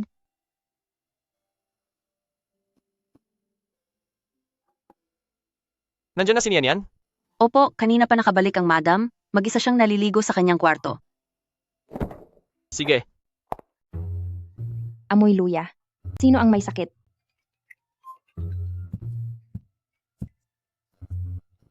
Yayawang, may niluluto ka bang masarap? Wala po. May sakit si President Feng. Ihahanda ko para kay President Feng ang tsaa na may luya. May sakit si Feng yan. Mahal ko. May sakit ka ba? Ni Ani yan. Puntahan mo.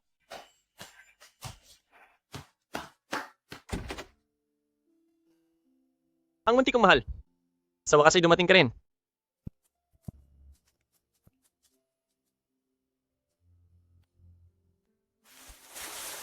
Ang cellphone na ito.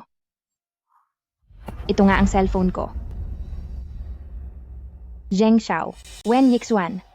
Sa wakas, mailalantad ko na ang ebidensya laban sa inyong dalawa ng pagkamkam ninyo sa ari-arian ng kumpanya at pagpatay sa akin at pagwasak sa bangkay ko.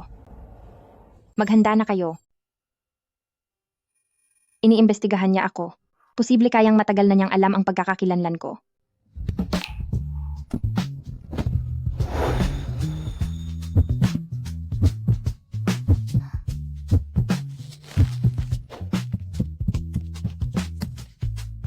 Little Guay-Guay, nagpapanggap ka lang palang tanga. Tingnan natin kung hanggang kailan ka makakapagpanggap. Magpadala kayo ng tao para palihim na tulungan si Wenzi at parusahan sina Zheng Xiao at Wen Yixuan.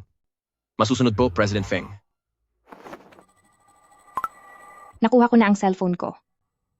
Sa loob nito, naroon ang lahat ng ebidensiya ng sabuatan ni na Zheng Xiao at Wen Yixuan, pati ang lahat ng ebidensiya ng paglustay nila sa ari-arian ng kumpanya. Nandito rin ang recording ng pagpaplano nilang patayin ako. Napakaganda. Kailan mo balak ibunyag ang lahat? Kung ikaw si Zheng Xiao, ano ang susunod mong gagawin? Bagsak na sa limitasyon ang shares ng kumpanyang Wen at malapit na itong malugi. Kung ako sa kanya, syempre ay agad akong magpapatawag ng press conference para pakalmahin ang sitwasyon. Tama. Gusto kong gawin iyon sa harap ng lahat ng reporter sa Jiangcheng. Ibubunyag ko ang tunay nilang kulay at sila'y lubusan kong ibabagsak. Kuya Xiao, ang sakit. Bitawan mo ako. Nasasaktan mo na ako. Kasalanan mo lahat. Kayong mga babae, puro gulo ang dala. Kung hindi dahil sa iyo, ang Feng Nian Yan na iyon ay matagal ko nang napasuko. President Zheng, alam na ngayon ng buong Jiangcheng ang relasyon ninyo ni Miss Wen. Ang mga stock ng Wen Group ay bumagsak na sa pinakamababang limit.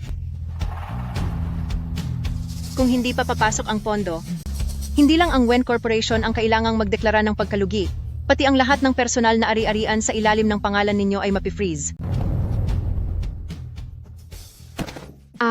Nag-aalala lang naman ako sa iyo. Sino bang mag-aakala na ang walang hiyang Feng Nian Yan na iyon ay pagpaplanuhan ako? Dahil iyon sa katangahan mo. Malinaw na ang Feng Nian Yan na iyon ay nagseselos dahil ako ang mahal mo, kaya palagi niya akong pinupuntirya. Gusto niya lang na iwanan kita.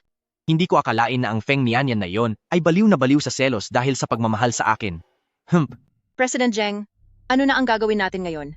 Ang opisyal na Weibo ng kumpanya ay puno na ng mga negatibong komento. Anong gagawin? Siyempre, magsasagawa tayo ng press conference para linawin na na-frame up lang tayo sa nangyaring ito. Sige po, gagawin ko na po agad. Ipagdasal mo na, ang nangyaring ito ay maayos na matapos at makaupo ako ng maayos bilang presidente ng Wen Corporation. Kung hindi, ipapadala kita sa Africa. Ayokong pumunta sa Africa. Ayokong iwanan ka. Zheng Xiao, bukas na ang pintuan ng kapahamakan. Maligayang pagdating sa mundo ko. President Wen, tama nga ang hinala mo. Ayon sa katulong ng pamilyang Wen na naghatid ng balita, si Zheng Xiao ay magsasagawa ng press conference para magpaliwanag makalipas ang 2 araw. Press conference para sa paglilinaw? Para linawin ang relasyon niya kay Wen Yixuan? Eksakto. Zheng Xiao, Wen Yixuan, tapos na ang maliligayang araw ninyo. Asawa ko. Mahal ko, huwag kang mag-alala. Kahit ano pang gawin mo, todo ang suporta ko sa iyo. Iaangat kita sa pinakatuktok. Nabalitaan ko kay Yaya Wang. Na nagpipinta raw ang mahal ko ngayon? Opo, ang mahal ko ay mahilig magpinta. Pero parang narinig ko na ang mahal ko ay may kausap kanina. Bakit mahal ko? May kausap lang po akong isang magandang ate. Kawawa, sobrang kawawa, buong katawan niya'y duguan. Ikaw talaga? Nagsisinungaling ka. Aray, masakit.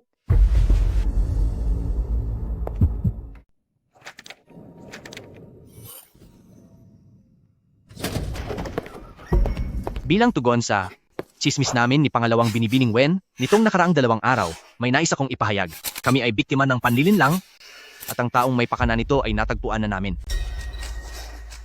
Ang taong ito ay si Jia Ming, ang finance director ng Wen Group. Kalahating buwan na ang nakalipas ng matuklasan kong inililipat niya ng palihim ang pondo ng kumpanya, kaya tinanggal ko siya. Kaya ayon kay President Zheng, nagtanim siya ng sama ng loob at binalak na sirain ang pangalan ni President Zheng. Tama? Sa birthday party ng anak ni pamilyang Feng, nilagyan niya ng gamot ang inumin ko at ginamit ang cellphone ko para tawagan si pangalawang binibining Wen. Nang makarating si pangalawang binibining Wen sa hotel, pinatulog niya ito sa isang hampas at inihiga sa kama ko para palabasing may relasyon kami.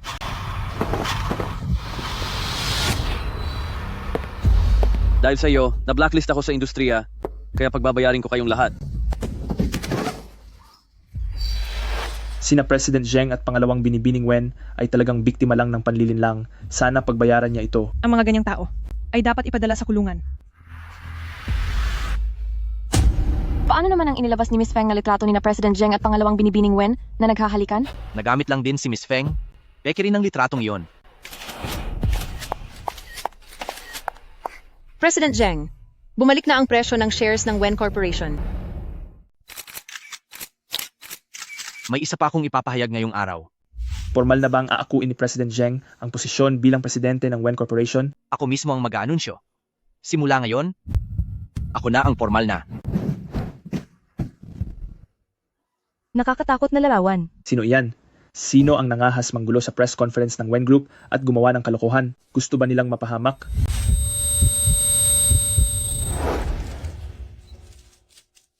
Kuya Xiao, bumalik na ba si ate?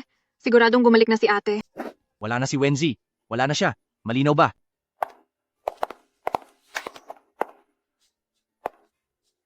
Kahangahangang palabas. Sa nakikita ko sa larawang ito, ang babaeng wala na ay kahawig na kahawig ng dating presidente ng Wen Group, si Wen Ji. Peng ni Anyan, huwag kang magsalita ng kung ano-ano rito. Lumabas ka. Bakit? May mali ba sa sinabi ko? At ang kriminal sa larawang ito ay kamukha mo rin, President Zheng. Hindi ka pa ba titigil sa panggugulo mo? Alam kong hindi mo gusto si Wen Yixuan at alam kong galit ka sa akin dahil hindi ko pinaalis si Wen Yixuan. Pero huwag kang magpa-impluensya sa mga taong may masamang balak. Ako? Nanggugulo? Gusto mo lang masolo si Kuya Xiao. Gusto mong makuha ang pagmamahal ni Kuya Xiao, kaya kung ano-anong walang kuwentang kalokohan ang ginagawa mo para mapansin ka ni Kuya Xiao. Feng ni Anyan, isa kang babaeng gagawin ng lahat para sa sariling interes, gagamit ng kahit anong paraan, kahit pasirain mo ako. Ikaw, huwag kang lalapit. May isang bagay. Natama ka, talagang sisirain kita. Kaya pakana mo rin ang painting na ito, hindi ba? Oo, ako nga.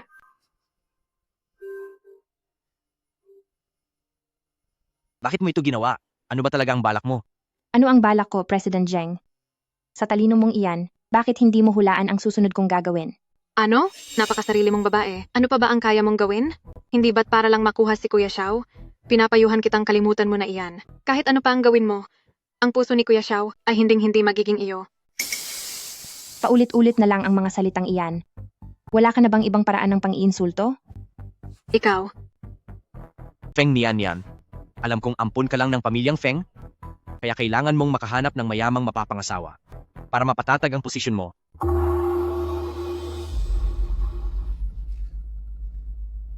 Basta lumuhod ka ngayon at humingi ng tawad sa amin ni Xuan sa panggugulo mo, mapapatawad kita. Kailangan ko ba ang patawad mo? President Zheng, masyado mong mataas ang tingin mo sa sarili mo. Nagpapakipot ka lang ba? Feng ni Anyan, pinapayuhan kitang makontento na habang may alok pa ako at baka ikonsidera ko pang pakasalan ka. Kung hindi, wag mo na itong pangarapin pa. President Zheng, gusto mo bang makipagpustahan? Para mahulog ang kaaway sa bitag, kailangan muna silang maging mayabang para mawalan sila ng pag-iingat. Anong pusta? Tingnan nga natin kung ano ang kayang gawin ng isang babaeng tulad mo na walang kuwentang pakana. President Zheng, sa tingin mo ba ang susunod kong hakbang ay tuluyang sisira sa reputasyon mo? Kaya naman. Ano ba talaga ang susunod mong gagawin? Oras ng hilahin ang lambat. Paano napunta sa iyo ang cellphone na ito? Ibigay mo yan sa akin ngayon din.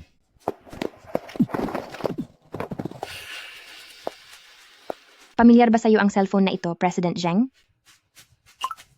Zheng Xiao. Nilandi mo ang kapatid ko. Nakipagsabuatan ka para nakawin ang mga ari-arian ng kumpanya at tinangka ninyong agawin ang Wen Group. Nakatawag na ako ng pulis. Zheng Xiao. Wen Yixuan. Dumating na ang inyong kamalasan. Diyos ko, sila nga, si President Zheng at si pangalawang binibining Wen, pinatay nila si President Wen. Magkasabuat na walang hiya. Nakakaawa talaga si Wenzi. Ang kanyang mapapangasawa at kapatid ay nagtaksil sa kanya, at sa huli, pati ang kumpanya ay mapupunta sa masasamang magkasabwat na ito. Tama. Mga walang hiya. Hindi kayo mapapanatag kailanman. Pagbalik ko, ibubunyag ko ang lahat ng inyong mga kasalanan sa publiko. Tumahimik kayo. Magsitahimik kayong lahat. President Zheng. Ganyan ka nakabilis magalit dahil nahihiya. Simula pa lang ito ng mga plano ko. Sino ka ba talaga? Sino ka ba talaga? Sino ako? Ako si Wen. G. Kuya Xiao, bumalik na si ate. Bumalik na siya. Ano ang kinatatakutan mo? Kaya ko siyang tapusin ng isang beses at kaya ko siyang tapusin sa ikalawang pagkakataon. Hindi ikaw si Wenzi. Nakita na kita. Ikaw ang asawa ng panganay sa pamilyang Feng. Ang babaeng hangal na iyon. Sinasabi mong hindi ako si Wenzi. Anong ebidensya mo? Ako? Ang ate ko, sa kaliwang braso niya, ay may birthmark na hugis bulaklak ng plum. Ikaw, meron ka ba niyon? He, kung hindi alam ni Zheng Xiao, ayos lang, pero pati ba naman ikaw ay hindi alam? Kailanman ay hindi ako nagkaroon ng birthmark na hugis bulaklak ng plum. Bugso lang iyon ng sandali, at isa lamang iyong temporary tattoo. Wala na si Wenzi. Akala mo ba maniniwala kami sa sinasabi mo? Tama. Sa pagkamatay ng ate ko, ay labis kaming nagdusa. Paano kami magsisinungaling tungkol dito? Hindi ba't parang nilalagyan mo ng asin ang sugat namin ni Kuya Xiao? Xuan, kapatid mo ako sa laman. Ngayon kumakampi ka pa sa masamang tao dahil sa isang lalaki. Wala kang utang na loob. Mga tauhan, ipaalis ninyo ang baliw na babaeng ito ngayon din.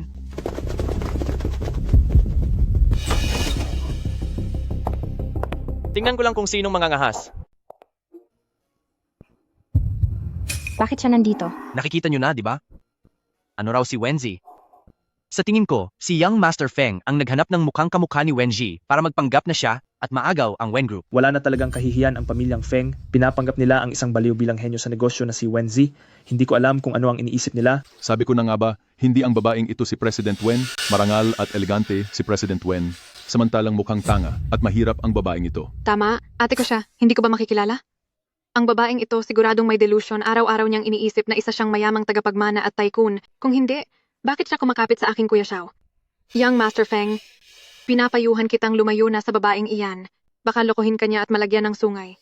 Ang babae ko, mas kilala mo ba siya kaysa sa akin? Ito ang ulat ng pagtutugma ng genes ng asawa ko at ni Wenji. Ipinapakitang eksaktong magkatugma ang kanilang mga gene. Ngayon, kahit ang mga larawan ay pwedeng pekin, ano pa kaya ang isang dokumento? Maliban na lang kung magagamit mo ang jade pendant ng pinuno para buksan ang vault na naglalaman ng selyo ng Wen Group. Ano, natatakot ka na ba? Young Master Feng, tandaan mo, sa susunod na maghahanap ka ng magpapanggap, magsaliksik ka ng mabuti. Mga tauhan, paalisin niyo sila rito. Ang press conference ng Wen Corporation ay hindi para sa kung sino-sino lang. Paano mo nalaman na wala ako nito? Mga tauhan, ilabas ninyo ang vault na naglalaman ng selyo ng presidente. Ako na ang kukuha. Wenzi, dahil kusa kang lumapit para mapahamak, pagbibigyan kita?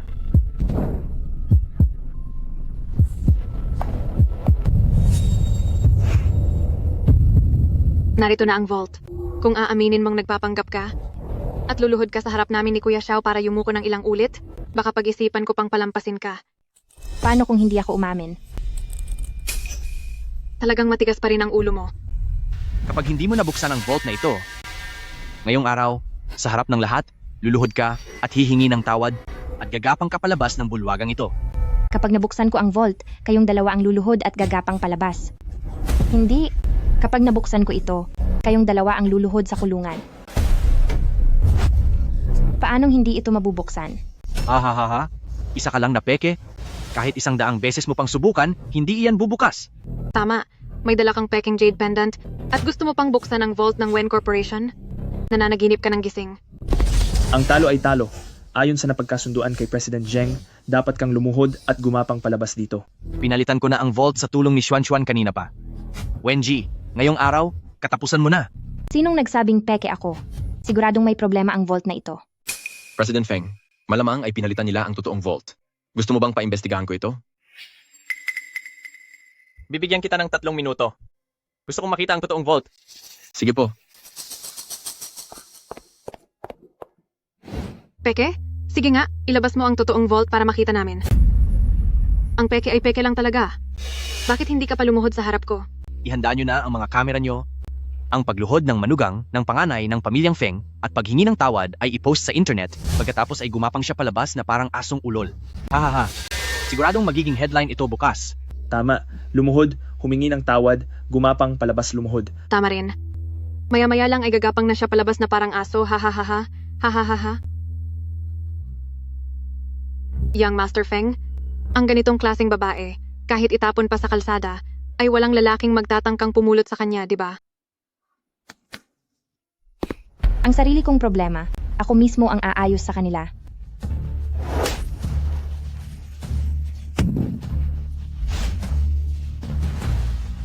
Tinampal mo ako? Baliw kang babae. Sige, ngayon din ay tatapusin na kita.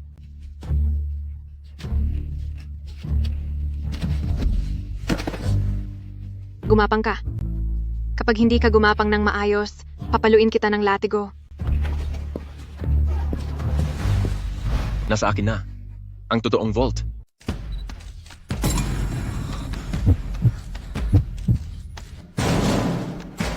Peke ang vault na ito, wala namang selyo sa loob.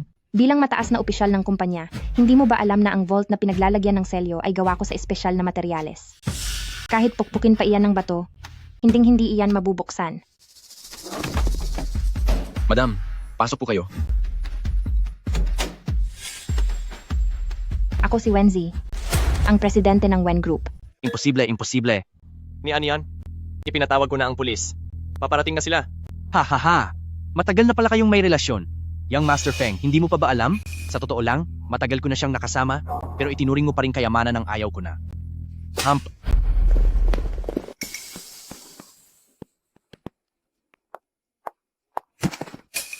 Ate, nagkamali ako ate. Mula nang tangkain ninyo ni Zheng Xiao na tapusin ako, wala na ang ate na kilala mo. Sa dami ng kasalanang ginawa mo, panahon na para parusahan ka ng batas. Ate, huwag ate. Ikaw, wag kang lalapit. Bakit hindi ka papatay? Bakit? Kung ang hamak na tulad mo ay buhay pa, paano ako mamamatay? Bibigyan kita ng 2 pagpipilian. Pumunta ka sa kulungan o tumalon ka mula rito. Wenji, luluhod ako at yuyuko sa harap mo para humingi ng tawad. Hindi ba't matagal mo nang gustong pakasalan kita? Pakakasalan kita. Wag mo lang akong ipakulong, ayos ba? Sige, basta lumuhod ka, pag-iisipan ko. Pasensya na, mali ako, nagkamali ako. Gigi, patawarin mo na ako. Magnanakaw ka lang? Karapat dapat ka ba sa tawad ko? Bata pa lang tayo. Hindi mo na ako kayang talunin, hanggang ngayon ay ganoon pa rin. Hindi ako karapat-dapat. Wenji, sinasabi ko sa iyo, kahit mapahamak ako ngayon, isasama kita sa pagbagsak ko. Mukhang nakatadhana ka talagang mabigo. Bitawan niyo ako. Kailan mo pa nalaman ang tunay kong pagkatao? Iabot mo ang kamay mo. Matagal na kitang pinagdudahan. Bakit hindi mo ako binuko? Gusto kong makapaghiganti ka ng walang alinlangan. Dahil mas masarap sa pakiramdam kapag ikaw mismo ang gumanti. Salamat.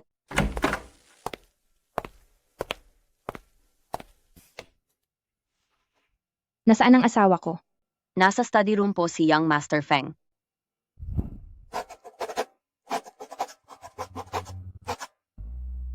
President Feng, ang Young Madam ngayon ay formal ng humahawak sa Wen Group. At pati ang mga shares sa Fengshan Group ay inilipat nyo rin sa kanya. Sa tingin ko po, Hindi na yon kailangan. Sina Feng Shi at Tita Shu ay malamang na nakatanggap na ng balita.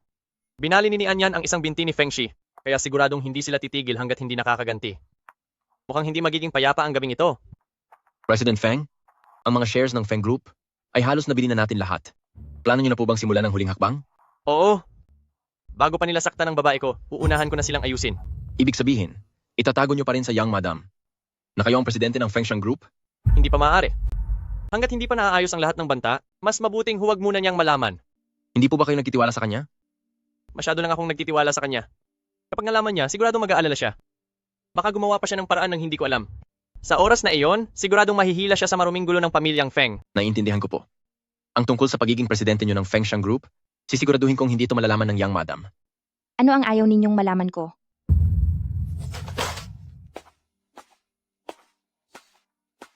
Ano ito?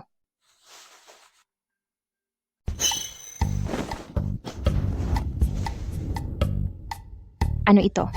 Ito ang kasulatan ng utang na ginawa ni Shibin para sa akin. Tama-tama. Mag-aaral sa ibang bansa ang nakababata kong kapatid na babae. Kaya nanghiram ako ng pera kay President Feng. Baka malaman mo at hindi ka pumayag, kaya naisipan kong ilihim ito sa'yo. Ganoon ba? Opo, Mrs. ni President Feng. Hindi ko na po gagambalain ang inyong dalawa sa gabi ng inyong romansa.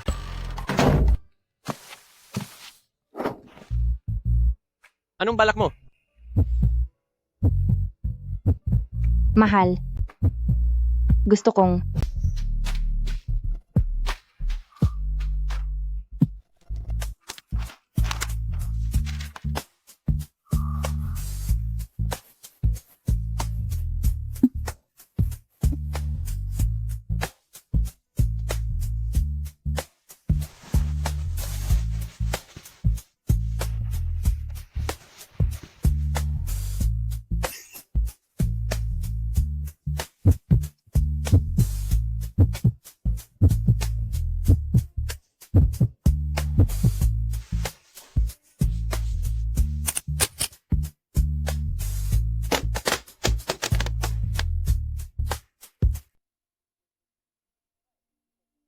Ayon sa pinakahuling balita ng ating istasyon, ang dating presidente ng Wen Group na si Wenzi, matapos mawala ng isang buwan, ay muling nagpakita sa publiko ngayong araw at inanunsyo na magpapatuloy siya sa kanyang tungkulin bilang presidente ng Wen Group.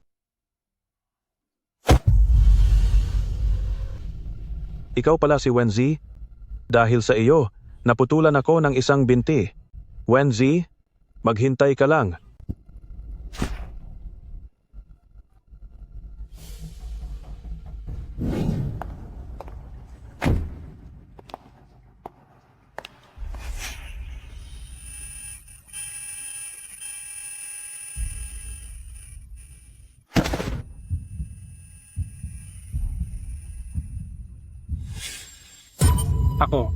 Ako, pinapayuhan kita, sumuko ka na. Dahil sa pagkakatali na ito, kahit ang pinakamakapangyarihan ang dumating, hindi ka makakawala. Ano ang kailangan nyo? Neng, may nagbayad kasi para tapusin ka. Kung pagsisilbihan mo ako ng maayos, magiging mabait ako sa iyo at bibigyan kita ng mabilis na wakas. Ang ganda rin ng babaeng ito. Mas maganda pa kaysa sa mga artista. Tama. Tingnan mo ang kanyang napakaliit na bewang, napakalambot. Gusto mo bang maparusahan?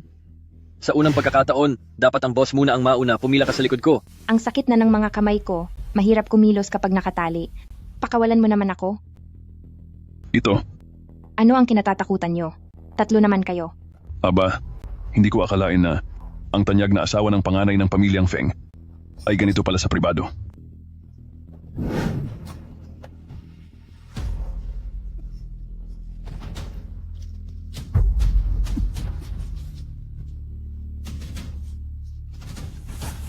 Sinaktan mo ako, walang hiya ka.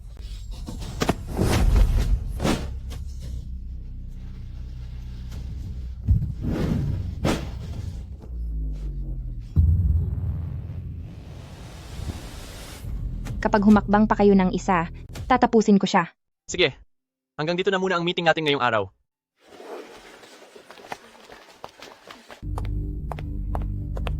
Boss, chineko po ang lokasyon ni Madam.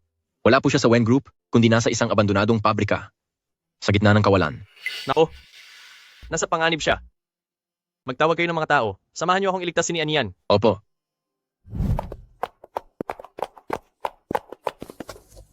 Tumigil ka riyan.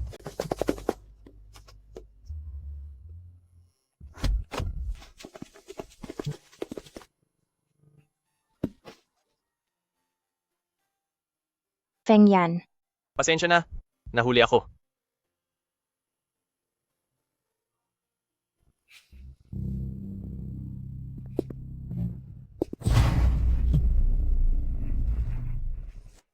Kayo na ang bahala sa mga taong iyan.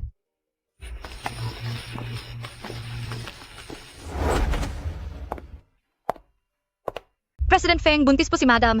Ito po ang resulta ng check-up at kambal po ang dinadala niya.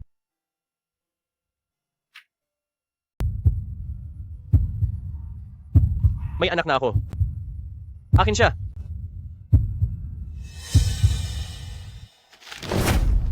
Buisit. President Feng, ayon sa mga kidnapper, si Second Young Master Feng ang nag-utos sa kanilang saktan ang Madam para makapaghiganti sa Madam at baliin ang binti niya. Sige. Napakahusay.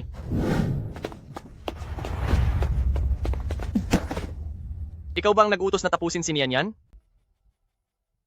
Dahil sa kanya ay napilay ako, kaya kukunin ko ang buhay niya bilang alay sa binti ko. Bakit? Pagbabayarin kita. Feng Yan, nababaliw ka na ba? Kapatid mo ako. Kapag pinahamak mo ako, bukas sa buong Jiangcheng, malalaman ng lahat na niligpit mo ang sarili mong kapatid. Walang makakaalam. Ipapaharang ng Fengshan Group ang anumang balita tungkol sa iyo. Fengshan Group, ikaw. Tama. Si President Feng ang tunay na boss ng Fengshan Group. At isa pa, nakuha na ng aming kumpanya ang 40% ng shares ng Feng Group, kaya kami na ang pinakamalaking shareholder ng Feng Group.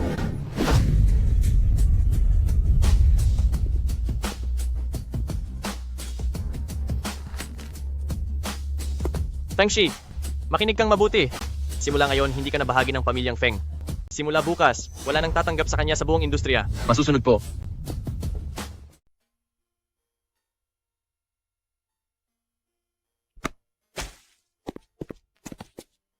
Kasalanan mo ang lahat. Nahihirapan na akong maglakad. Oo. Kasalanan ko. Lahat ay kasalanan ko.